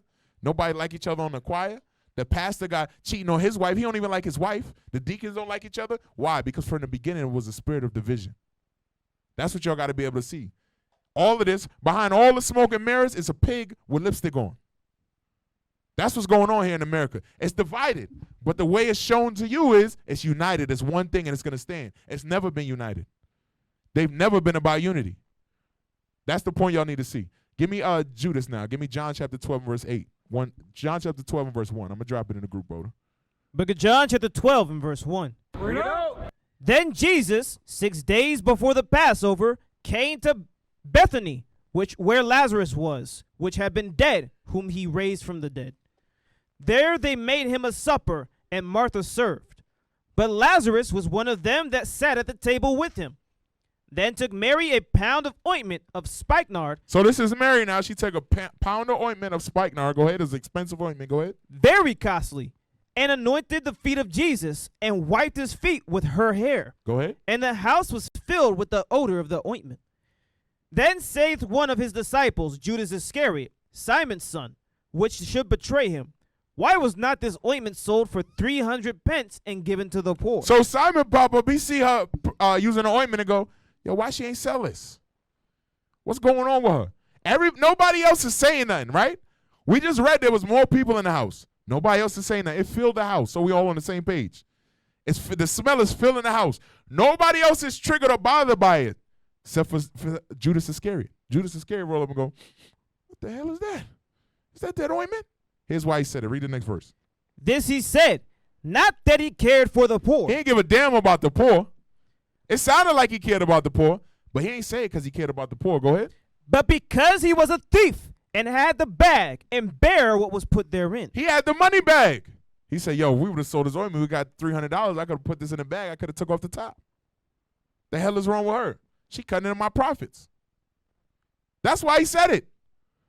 So there may be people in front of you and around you saying things that seem like they care about certain things. But what's their intent? All of us, we got to examine that about ourselves first and foremost. When I'm saying things and I'm moving, are my actions according to God, or am I for my own gain? Am I for my own benefit? Am I actually doing this because I'm connected and I'm unified with the Lord, or do I got an ulterior motive? That's the vision. That's what you got to see here. He didn't say it because he was united and he wanted to look out for the poor and he wanted to help the people. He said it because he was for his own gain. He was for his own benefit. So sometimes brothers say things. Brothers move in certain ways. Sisters move in certain ways, not because they really care about the people, but because they're for their own benefit. That is a spirit of division. Just like Cain, right? Just like Cain. Cain wasn't for his brother Abel. He was for his own benefit. I don't give a damn that you like Abel. Why you ain't like me? Y'all understand? Go ahead. Then said Jesus, let her alone. Against the day of my burying has she kept this. So she did this because he was going to be buried. Go ahead. For the poor always ye have with you, but me ye have not always. So he said, you always going to have the poor with you. You're always going to have to take care of the poor people, but me you won't have always. So he didn't charge it to her, or he wasn't mad at her for it, but Judas was, because he wanted his money. He was about his ducats. So the whole time he looking like she's wasting this damn money. So Jesus could see his intention wasn't right. His intention was of the devil. He was disconnected from Christ, even though he was there, even though he healed people. He was never there for the right reasons. Y'all understand? So you could be that way. You could look like you here for the right reasons and be here for the wrong reasons, right? Give me Proverbs chapter 6 and verse 14. Proverbs chapter 6 and verse 14. Frowardness is in his heart. He deviseth mischief continually. He soweth discord. So he sowed discord, right? Because he tried to rile everybody up against this woman. His job was, we don't want everybody to be in unity and be cool. We want to make an issue out of this. I want to make this a problem. The hell going on with y'all using this ointment? Christ's like, yo, leave her alone. Shut up. What are you doing? But in his mind was mischief. If you got mischief in your spirit continually, what you'll do is you'll say things that create discord in your house, amongst your brethren. Some of you are always in a fight with somebody or something. That's because your spirit is one of discord. Read that again. Verse 14. Frowardness is in his heart. He deviseth mischief continually. He soweth discord. So contrariness, that's what it's saying, is in his heart continually. 1 Samuel chapter 16, verse 14. So everybody might be on the same page. You in the room, everybody say, man, that red look good, boy. You should go with that red. But you, because there's some type of demon in you, that got to go. You said red, everybody said red? Blue. You got to be the one, because there's a demon on you. That demon on you don't like when agreeing happens. You have a spirit of variance. You have a spirit of discord, because in you don't like when people are on the same page. That's what was in Judas. I don't like when everybody agreeing. This is too nice and unified. I like arguments and drama and problems and issues. And a lot of us grew up that way because we had mamas like that. When she came in the house, she ain't check on you. She started screaming about the dishes. Right?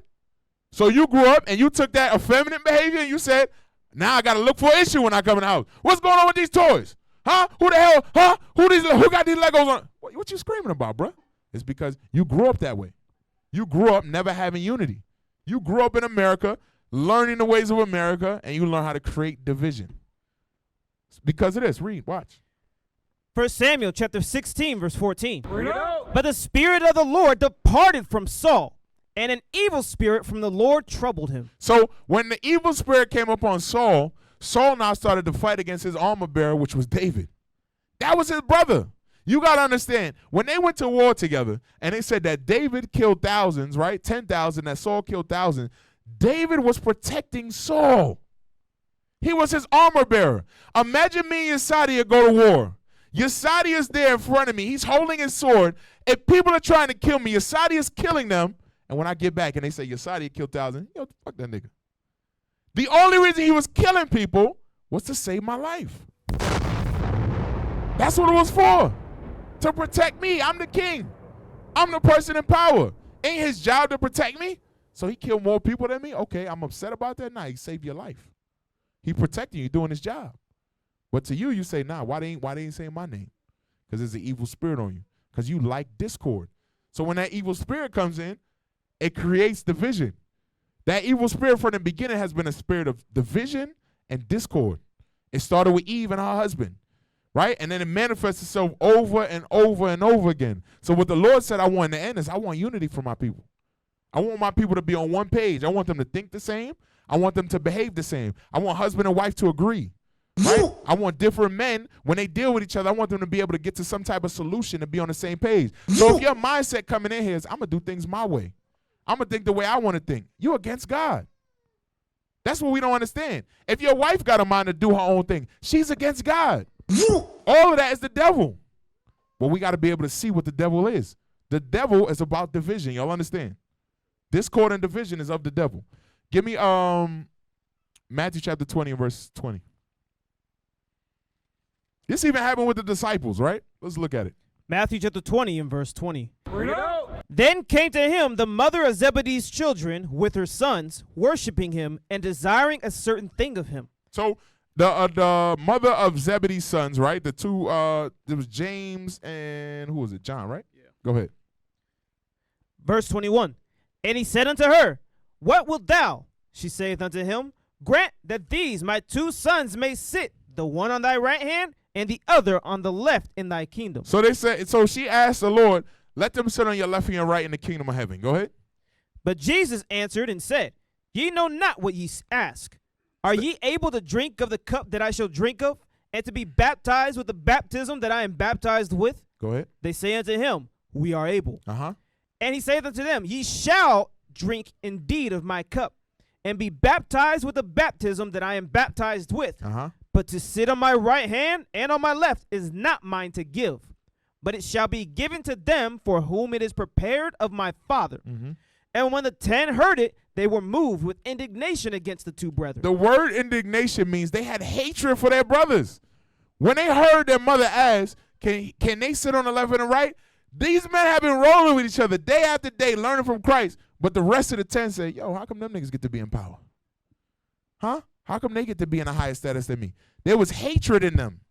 We as a people, we battle with this same thing. You think if the 12 battle with it, we not going to battle with it? We battle with the same things. What it is the lust of our flesh. Read James 4:1 so we don't forget the point. All of this ties back to this verse. Whether that be you on an individual level, battle with the things that you do wrong against God, or looking at your brothers and saying, are they going to be in a superior place than me? Maybe they do that better than you. They read better than you. They teach better than you. They show up more than you because of their work schedule. Maybe they're more diligent in certain aspects. You got anger and issues with them. It's because of this. James 4:1. James chapter 4 verse 1. From whence come wars and fightings among you? Come they not hence even of your lusts that war in your members? So they come from your lust. So the other 10 were mad because what? There was a lust for power in them. That's what Christ knew. All 10 of them wanted to be in power. Nobody wanted to take the back seat. They had been rolling with Christ, but everybody's like, yo, I'm going to be in charge when we get the kingdom, bro. I'm going to be ruling something. I'm going to tell that man what to do. James finna kiss my behind. I'm going to tell James and John, sit down over there. Do what the hell I'm telling you to do. I want that. That's why I'm following Christ, so I can get the same power as they had. There was a lust for power in them. So go back. Matthew chapter 20, verse 24. Or else they would have said, okay, James and John going to be in charge. Cool. I'm with it. But there was hatred that rose in them because that was what was lusting in them. Go ahead. Matthew chapter 20, verse 24. And when the 10 heard it, they were moved with indignation against the two brethren. Read. But Jesus called them unto him and said, Ye know that the princes of the Gentiles exercise dominion over them, and they that are great exercise authority upon them. Read. But it shall not be so among you. He said it won't be so among you. They that are great exercise power and authority among them. Go ahead. But whosoever will be great among you, let him be your minister. Read.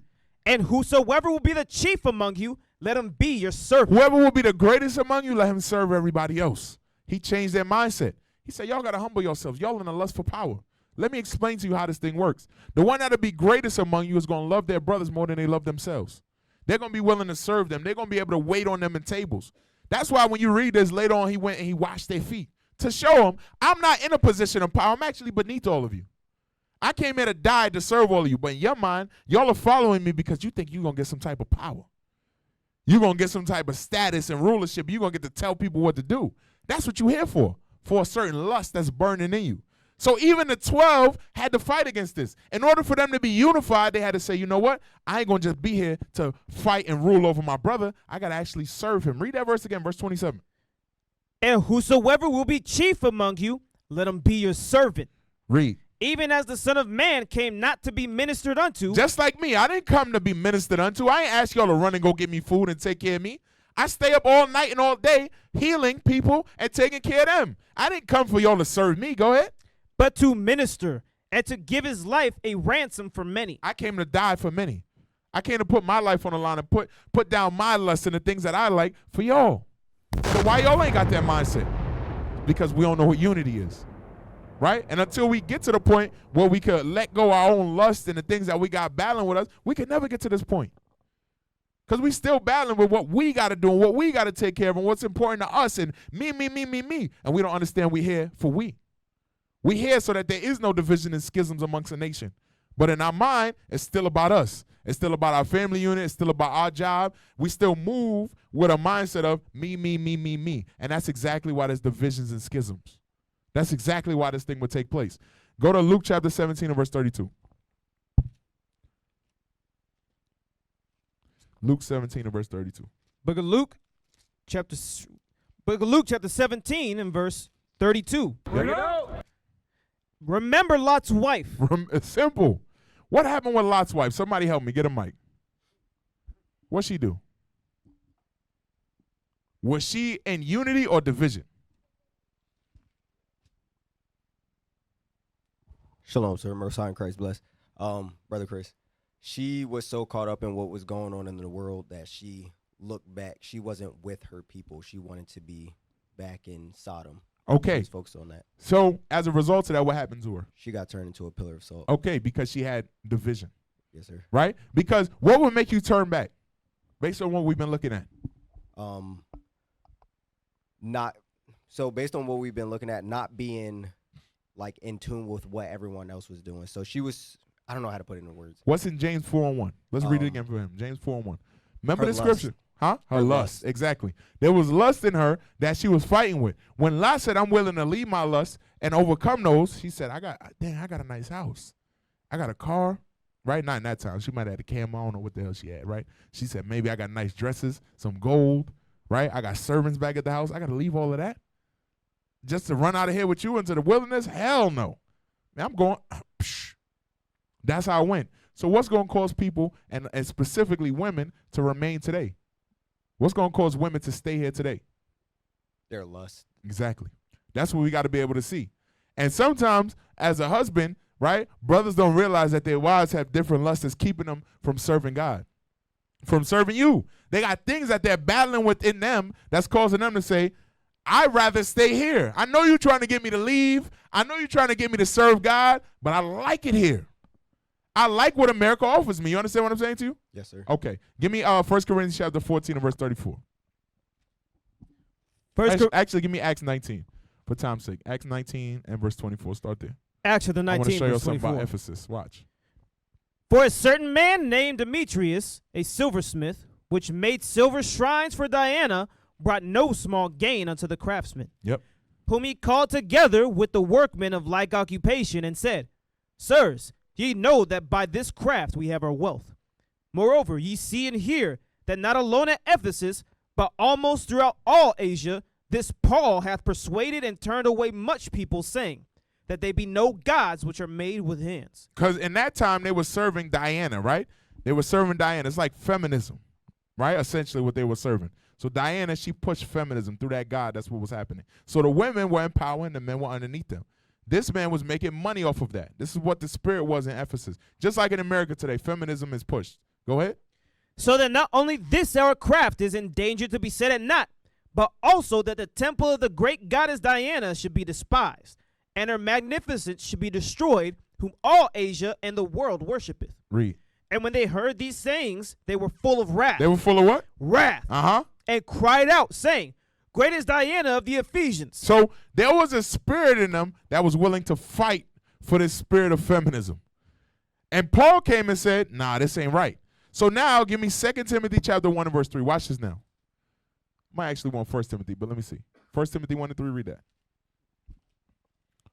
1 Timothy chapter 1, verse 3.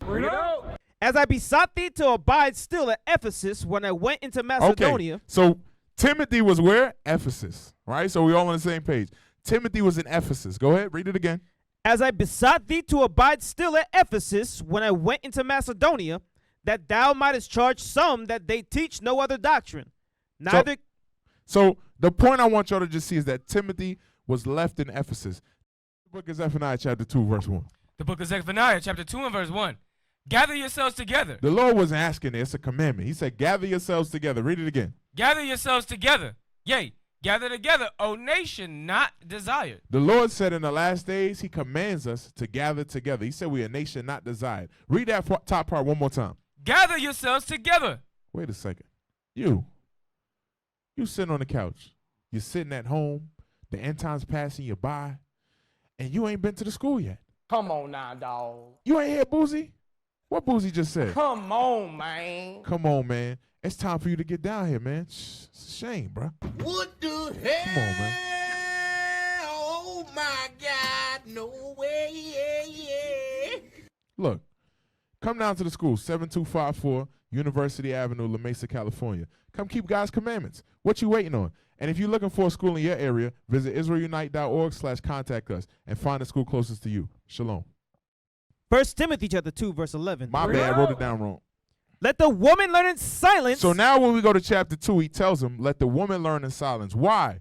Because in Ephesus, the wives and the women were running things. So he said, when you get here, you have to tell them, let the woman learn in silence. Because the way that the women were, they were used to running everything. That's like the Christian church today. So a lot of brothers, they got wives, they're trying to get them right, they're trying to figure it out. They don't know how to be in silence. They don't know how to be in order because what? The spirit that's in them is one that's created division. It's with the woman ruling. Go ahead. Let the woman learn in silence with all subjection. Read. But I suffer not a woman to teach, He had to tell them that because the women were teaching. Go ahead. nor to usurp authority over the man. They had I want to be politically correct because Samson's here. They had thought priestesses. I'll just word it that way. Okay, when you go look into Diana.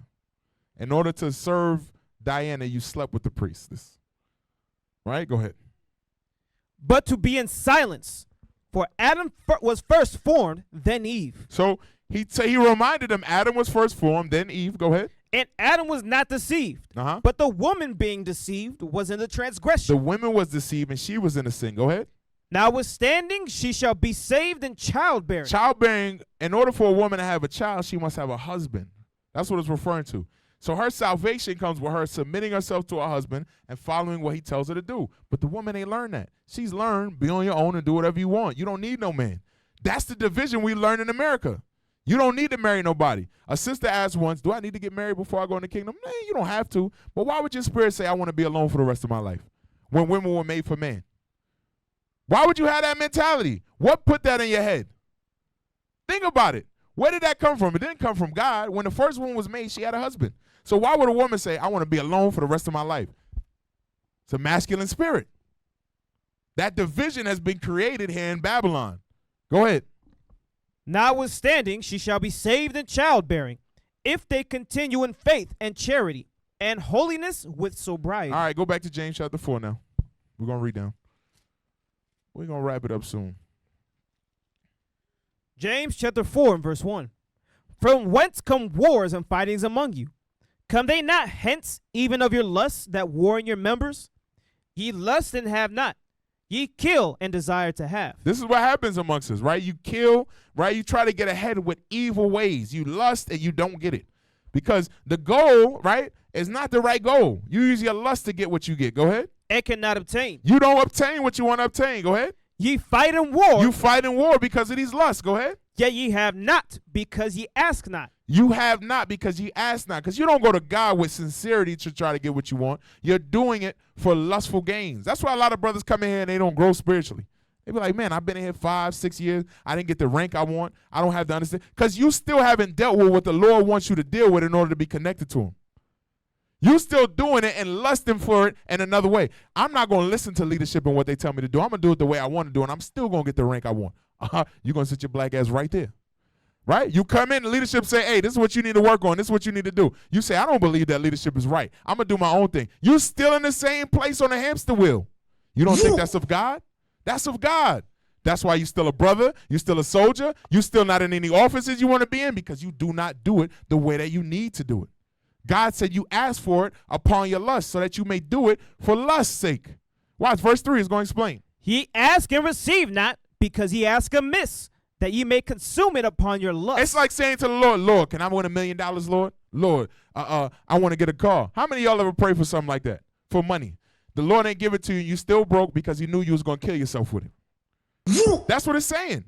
He knew if you got $1 million, you was going to go do crack. You never did crack before. Lord give you $1 million, you'd be like, man, crack look interesting. I mean, it's true. I got $10 to spare. Right? I got $10 to spare. I'm rich. And then you kill yourself because you don't have the spirit to serve him. So therefore, you don't get what you want. Read verse 3 again. Ye ask and receive not, because ye ask amiss, that ye may consume it upon your lust. Read. Ye adulterers and adulteresses, know ye not that the friendship of the world The unity with the world, go ahead, is enmity with God? is hatred with God. God hates when you have unity with this world and you have division with him. That's hatred to God. Go ahead. Whosoever therefore will be a friend of the world is the enemy of God. And that's what we got to look at within ourselves. If you got divisions and the spirit of schisms, it's because you have friendship with the world. You don't like coming here and learning for classes. You don't like Camp 101. You don't like dealing with sisters. You hate God, really. That's what he's saying. You love the world and you hate God. So guess what you get? You get death. You get death pie. You get to burn in the lake of fire. For all your lust and everything that you chose to serve versus serving God, you get to die here. Read verse 5. Do ye think that the scripture saith in vain, the spirit that dwelleth in us lusteth to envy? But he giveth more grace, wherefore he saith, God resisteth the proud, but giveth grace unto the humble. Read. Submit yourselves therefore to God. The way you submit yourselves to God is you say, God said, thou shalt not kill. I'm not going to kill. God said, thou shalt not steal. I'm not going to steal. God said, as a sister, I'm supposed to listen to my husband. Let me listen to my husband. That will make you the humble one. But if you do not have the ability to be humble, then what it means is you're choosing to be on the side of the devil. You're choosing that spirit of Cain. You're choosing that spirit of Esau. That same spirit that says, I don't give a damn what God tell me to say, tell me to do. I'm going to do whatever the hell I want to do. And all those people are going to get death. So when we read earlier, he said, come out of her, my people. What he was saying is, you got to change your mindset. You can't have the mindset to serve your lust. That means you're at division with me. You're my enemy when you do that. Go ahead. Submit yourselves therefore to God. Resist the devil, and he will flee from you. Okay, read. Draw nigh to God, and he will draw nigh to you. Cleanse your hands, ye sinners, and purify your hearts, ye double-minded. Okay, give me John chapter 15 and verse 10 real quick. Book of John chapter 15 and verse 10. If ye keep my commandments, ye shall abide in my love, even as I have kept my Father's commandments and abide in his love. These things have I spoken unto you, that my joy might remain in you, and that your joy might be fulfilled. Okay, your joy is to get the kingdom of heaven. Go ahead. This is my commandment, that ye love one another as I have loved you. He said, love one another as I have loved you. Go ahead. Greater love hath no man than this, that a man lay down his life for his friend. A man must be willing to die for his friends, but put away his lust also. You must be willing to say, I only want to take care of me and my things, but I'm going to change my mentality. I'm a wife and I only care about me. Well, I'm going to change that for my husband. I'm going to start to look at my husband and say, let me value what my husband wants more than what I want. A child must say, I'm going to value what my parents want more than what I want. Right? Us, we must say, I'm going to value what Christ wants more than what I want for myself. That's when you lay down your life. You say, I put aside what I like, and I'm willing to put forth Christ and what he wants in the forefront. That's when you'll get to the point of, I'm willing to die for Christ. You ain't willing to die for Christ if you ain't willing to put down the damn TikTok. If you ain't willing to put down your cell phone, if you ain't willing to come to the school on a Tuesday night, you're not going to die for Christ because your lust is still more valuable to you. Read. Ye are my friends, if ye do whatsoever I command you. Henceforth I call ye not servants, for the servant knoweth not what his Lord doeth.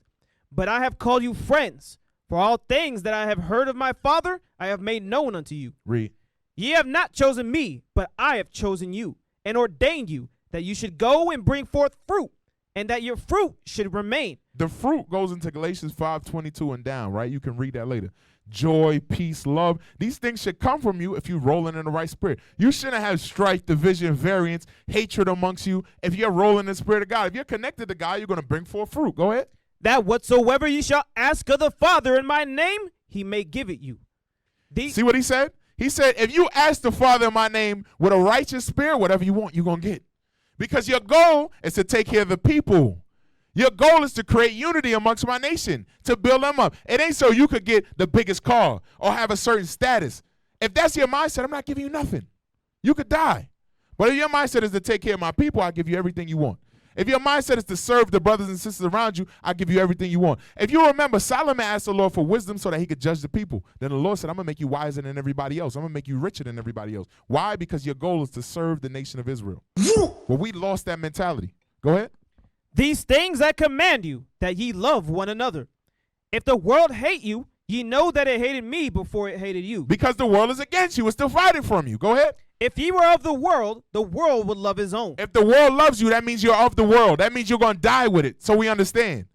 The world should hate you because what? You're connected to Christ. There's going to be a difference in how you move and behave. Go ahead.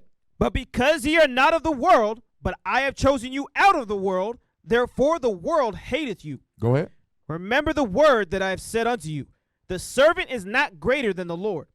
If they have persecuted me, they will also persecute you. If they have kept me saying, they will keep yours also. If they have kept my saying, they will keep yours also. Give me chapter 13, verse 34 and 35. I'm going to read a few more, and I'm going to wrap it up by 9:10. John chapter 13 and verse 34. A new commandment I give unto you, that ye love one another.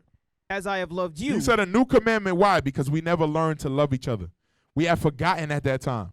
Just like in the U.S. today, you don't know how to love each other. You don't know how to put somebody above yourself. All you know is division and strife and envy. That's all you know. You got to admit that about yourself first so you can change. Wives don't know how to be wives. Brothers don't know how to be brothers. Sisters don't know how to be sisters. We don't know how to do none of that. What we know how to do is hate on each other and look out for ourselves. We know how to do that. That's how we alive. A lot of us come from hoods that are grimy. People are selfish. We know how to get up out of there. We know how to make sure we get to the job and do this brother dirty or do this person dirty or cheat the system, but we don't know how to move righteously. We don't know how to love each other according to the laws of God. Go ahead. That ye love one another as I have loved you, that ye also love one another. Verse 35. But this shall all men. Nope, read it right. By this shall all men know that ye are my disciples. He said, now if you learn how to love each other, right, as I have loved you, men are going to know that you have God. They're going to know that you're my disciple. Because when they see you, they're going to see a different type of connection and unity on you. They're going to say, the way those brothers move with each other and talk with each other, and even when they have conflict, they know how to resolve it. That's different than anything I've ever seen in the world. The Navy, the military, they don't know how to resolve conflict. Corporate, they don't know how to resolve conflict. Everybody does things for their own benefit. You know what? We're just going to have to mutually agree to let you go. You know, we're just going to have to let you go. Because it don't look good for us and our money. That's what it's about. It ain't really about making you better. Nothing is being done in this earth to build you as a person. The only people that are going to do that are the Israelites that are following Christ. Because they actually have unity. That's what you're supposed to learn here. Read verse 35 one more time. By this shall all men know that ye are my disciples, if ye love one to another. If ye have love one to another. All right, so Rock 17 and verse 17. Actually, Amos 3, 1 through 3. Come on. Got 6 minutes. See, this is what happened when we start late. I can't even get through it. It is what it is. I may do a part 2. I may never talk about this again. Go ahead. Amos chapter 3, verse 1. If the Lord spare my life, then maybe I'll do part 2. Go ahead. Hear this word that the Lord has spoken against you, O children of Israel, against the whole family which I have brought up from the land of Egypt, saying, you only have I known of all the families of the earth. Therefore I will punish you for all your iniquities. Read that again. You only have I known of all the families of the earth. Therefore, I will punish you for all your iniquities. Because I had a special unity or connection to you. Go ahead. Verse 3. Watch what it says. Can two walk together except they be agreed? The Lord said, unless we can connect back to him, we can't walk on one accord. Right now, we've learned division. We learn how to walk the way America taught us and think the way America told us to think and move the way America taught us to be. But what he's saying is we got to reunite to him. Can we walk together unless we agree with God? Unless we know that the Lord said, thou shalt not kill, and we say, I'm willing, Lord, not to kill. I got a lust in me to be angry or have hatred with that brother or sister, but I'm going to fight that because you told me not to hate my brother or my sister. You told me not to bear a grudge. You told me not to keep my mouth shut when I see sin, Lord, so I'm going to make sure I point that out so I don't have any issues with people. I'm going to fight that within me because then I know I'm connected to you. Then I know I'm walking with you. But if I'm not, then I'm walking with Satan. Right? Read verse 3 again.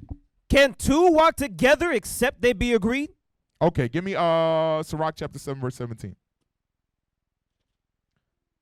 Book of Sirach, chapter 7 and verse 17. Bring it out. Humble thy soul greatly, for the vengeance of the ungodly is fire and worms. What we got to understand is if we don't walk with God, the ungodly, Esau, their vengeance is fire and worms. They're going to burn for 1,000 years. Their souls are going to burn. Bishop went over that on the Sabbath, right? Their souls are going to burn in the fire for 1,000 years. We got to ask ourselves, would we rather serve our lusts and walk however we want to walk and do what we want, burn for 1,000 years, or say, you know what, I'm just not going to kill. The Lord said don't have hatred. I ain't going to have hatred. I'd rather do that. I know it's a fight and it's a battle and it feels uncomfortable and I don't like to do it in the moment, but the benefit is far greater than this short, temporary feeling of strain. What would be better? That's what we got to ask ourselves. That's why he said, humble yourselves greatly before the Lord. Look at it and say, I got to put my own lust and feelings aside and say, let me be connected back to God. Ecclesiastes chapter 4 and verse 1. Many of us, the reason we don't is because we don't understand it's bigger than us. We don't understand that it's bigger than us. Ecclesiastes 4 and 1. Ecclesiastes chapter 4, verse 1. Bring it out. So I returned and considered all the oppressions that are done under the sun. This is what Solomon did, the wisest man. He said, you know what? I wasn't only moving for me. I didn't just consider myself. I looked at all the oppressions that my people face under the sun. Go ahead. And behold the tears of such as were oppressed. When you look into the world, a lot of people are being oppressed. They're in tears. They go home at night and they cry and they smoke weed and they get drunk and they have no solution for their problems. They have no answer. They don't have the Bible to say I'm an Israelite or I'm supposed to be moving this way, this is what I'm supposed to do. They don't have none of that. All they got is drugs. They got their job. They got fighting. They have all these different lusts that we know if they follow them, they'll get put to death. So when Solomon was looking and he was gaining the wisdom of the Bible, he said, the thing that's going to help us as a people is for me to figure out a solution for them. They have no word. Finish the verse. Watch what he says. And they had no comforter. Uh-huh. And on the side of their oppressors, there was power, but they had no comforter. They had nothing to comfort them. They got nothing to make them feel better. Jump down to verse 9. Verse 9. Two are better than one. So what he understood was unity was important. I can't, if I'm looking at my people and I understand that by themselves following their lusts and destruction is the result of that, and their oppressors on their behind, the only thing that's going to help them is I got to take the wisdom that I have and the understanding that I have, and we got to move in a spirit of unity. We got to figure out, how do I get this brother to see what I see? How do I get this sister to see what I see? How do I get this person to stop moving with their lust and say, you know what, the only way that we're going to get ahead of as a people is if we connect back to God and we work together and move forward. That's the purpose of this whole thing. That's why the Lord put you in a body of believers. He could have left you on your own with the Bible, and you could have read it at home by yourself and said, I'm deep, and I know something. But then when oppression comes, when the United States blows up and they're all fighting against each other, where are you going? Who's going to help you? Who's going to be unified with you if the whole nation is about division? If Esau's been about division from the beginning, the only people that are going to look out for you are the men and women in this room. That's what we don't understand. Solomon understood the only people that were going to help comfort the people were us. Read verse 9 again. Two are better than one because they have a good reward for their labor. Read. For if they fall, the one will lift up his fellow. But woe to him that is alone when he falleth, for he hath not another to help him up. Read. Again, if two lie together, then they have heat. But how can one be warm alone? And if one prevail against him, two shall withstand him. And a threefold cord is not quickly broken. Better is a poor and a wise child than an old and foolish king who will know. That's it. So the point was is that the better it is for us to not only have two, we want three, right? So it says not only do you want two people, but you want a threefold cord, meaning you should grow in that unity. The more of us that's united and we understand it's true, then we can grow together and we can get to a place of unity. Last one, two more. Sirach 25, verse 1. Sirach chapter 25 and verse 1. In three things I was beautified and stood up beautiful, both before God and men, the unity of brethren. So he said, one thing I need from you all in order for you to stop the division and become that nation that I want is I need unity of brethren. Go ahead. The love of neighbors. You must have love of your neighbors. You must be able to look to the people around you and love them and care for them more than you care for yourself. Go ahead. A man and a wife that agree together. Those things are necessities, but you can't do any of that unless you're connected to God. You can't love your brother because the scriptures say love your brother as you love who? Yourself. What if you hate yourself? What if you never dealt with your own self-hatred and the fact that you got an issue with yourself? You'll never be able to love your husband if you're a sister, right? You'll never be able to love your wife, right? If you have a wife, you'll never be able to love the brother or the sister next to you because you got hate in you. You're divided with God. So the first thing you got to do is be connected to God again. When you connect to God again, then you can look to your left or your right and you say, what? I see him fighting. I see he's dealing with the same thing I'm dealing with. I'm going to help him. I'm not going to let him fall. I'm going to hold him up. I'm going to help her up. I'm going to help my wife up. I'm going to help my children up. Because guess what? That's how we create the unity that the Lord is looking for. That's how we stand as a nation forever. That's how we get rid of the divisions and the schism that we have in the body. Y'all understand, right? Ephesians chapter 4 and verse 1. I got so much more, man, but I can't go through none of it. Ephesians 4 and verse 1. This is why I hate CP time. Kills me. Ephesians chapter 4. See, I got to endeavor to keep the unity because I hate black people. Right? Ephesians chapter 4, verse 1. When we all repent, right? I've been late before, but I hate when we late. Ephesians 4 and 1. Ephesians chapter 4, verse 1. I, therefore, the prisoner of the Lord, beseech you that ye walk worthy of the vocation wherewith ye are called. Go ahead. With all lowliness and meekness, with long-suffering, forbearing one another in love. Read. Endeavoring to keep the unity of the Spirit in the bond of peace. Right. So the point is we must work together to keep the spirit and the bond of peace. And to endeavor means you got to work at it. It's not easy for us to always be on the same page. It's not easy for a marriage for a man and wife to agree together. It's a choice that we have to make to be unified as a nation. That's why the Lord gave us conflict resolution methods like Matthew 18. He gave us Leviticus 19 and 17 and 18. He said, love your neighbor as you love yourself, but don't have a grudge against them. He gave you conflict resolution because he understood there's going to be issues amongst you. But what you must do is you must work to keep the unity. You must take everything in you and fight and keep the unity. You know why? Because Esau, when division pop up, they like it. They live off division. They will prefer for you to hate each other. They will prefer to you not be on the same page. But us as men and women of understanding, we must say our job is to endeavor to keep the unity. Go ahead. For there is one body and one spirit, even as ye are called in one hope of your calling. Read. One Lord, one faith, one baptism, one God and Father of all, who is above all and through all and in you all. Jump to verse 11. Verse 11. And he gave some apostles, and some prophets. So the Lord gave apostles, go ahead, men that travel and teach, go ahead. And some prophets. Men that go through prophecy, go ahead. And some evangelists. Evangelists, go ahead. And some pastors. You have pastors, go ahead. And teachers. Go ahead. For the perfecting of the saints. The goal of all these individuals to perfect the saints, to make you perfect before God. That's what the purpose of us being around each other is. That's why you got different people in different positions, because they understand the goal is to bring us into perfection as a group. We can't do it alone because we all battling stuff. If I'm battling something that he's not battling, his job is to say, I see you battling that thing. I'm going to help you out in that. I see you battling the thing that I'm battling with. I'm going to make you perfect in that way. And then we can all grow. That's what we're here for.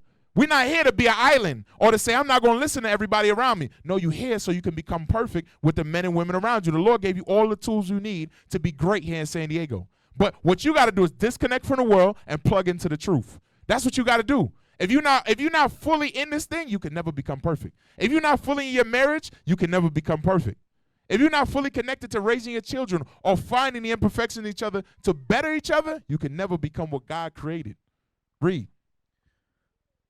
For the perfecting of the saints, for the work of the ministry, for the edifying of the body of Christ. Go ahead. Till we all come in the unity of the faith and of the knowledge of the Son of God, unto a perfect man, unto the measure of the stature of the fullness of Christ. All right, so I'll stop there, man, because of time's sake. But that's why the Lord brought us all together, so that we can become perfect, so that we can have unity, right? So in order to get rid of discord, right, and the spirit of divisions, right, because the title, let me go back and say it properly. It was divisions and spirits of schisms, right? In order to get rid of that division and those schisms, we got to understand why we're here. We got to connect to God, right? We got to connect in our marriages, right? And we got to have unity amongst each other. The only way this nation is going to stand forever is if we can get rid of that spirit that Esau started with from the beginning, remove that from ourselves, and reconnect with God. Y'all understand? What is a nation?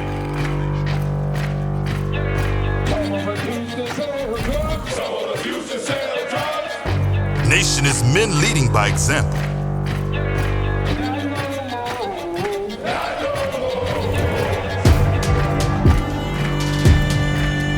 Nation is family.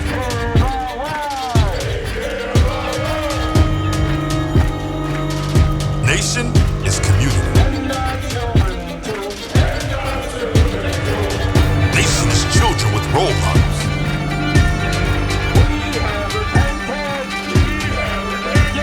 Nation is unity.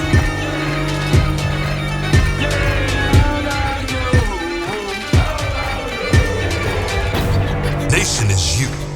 And finally, my brethren, be strong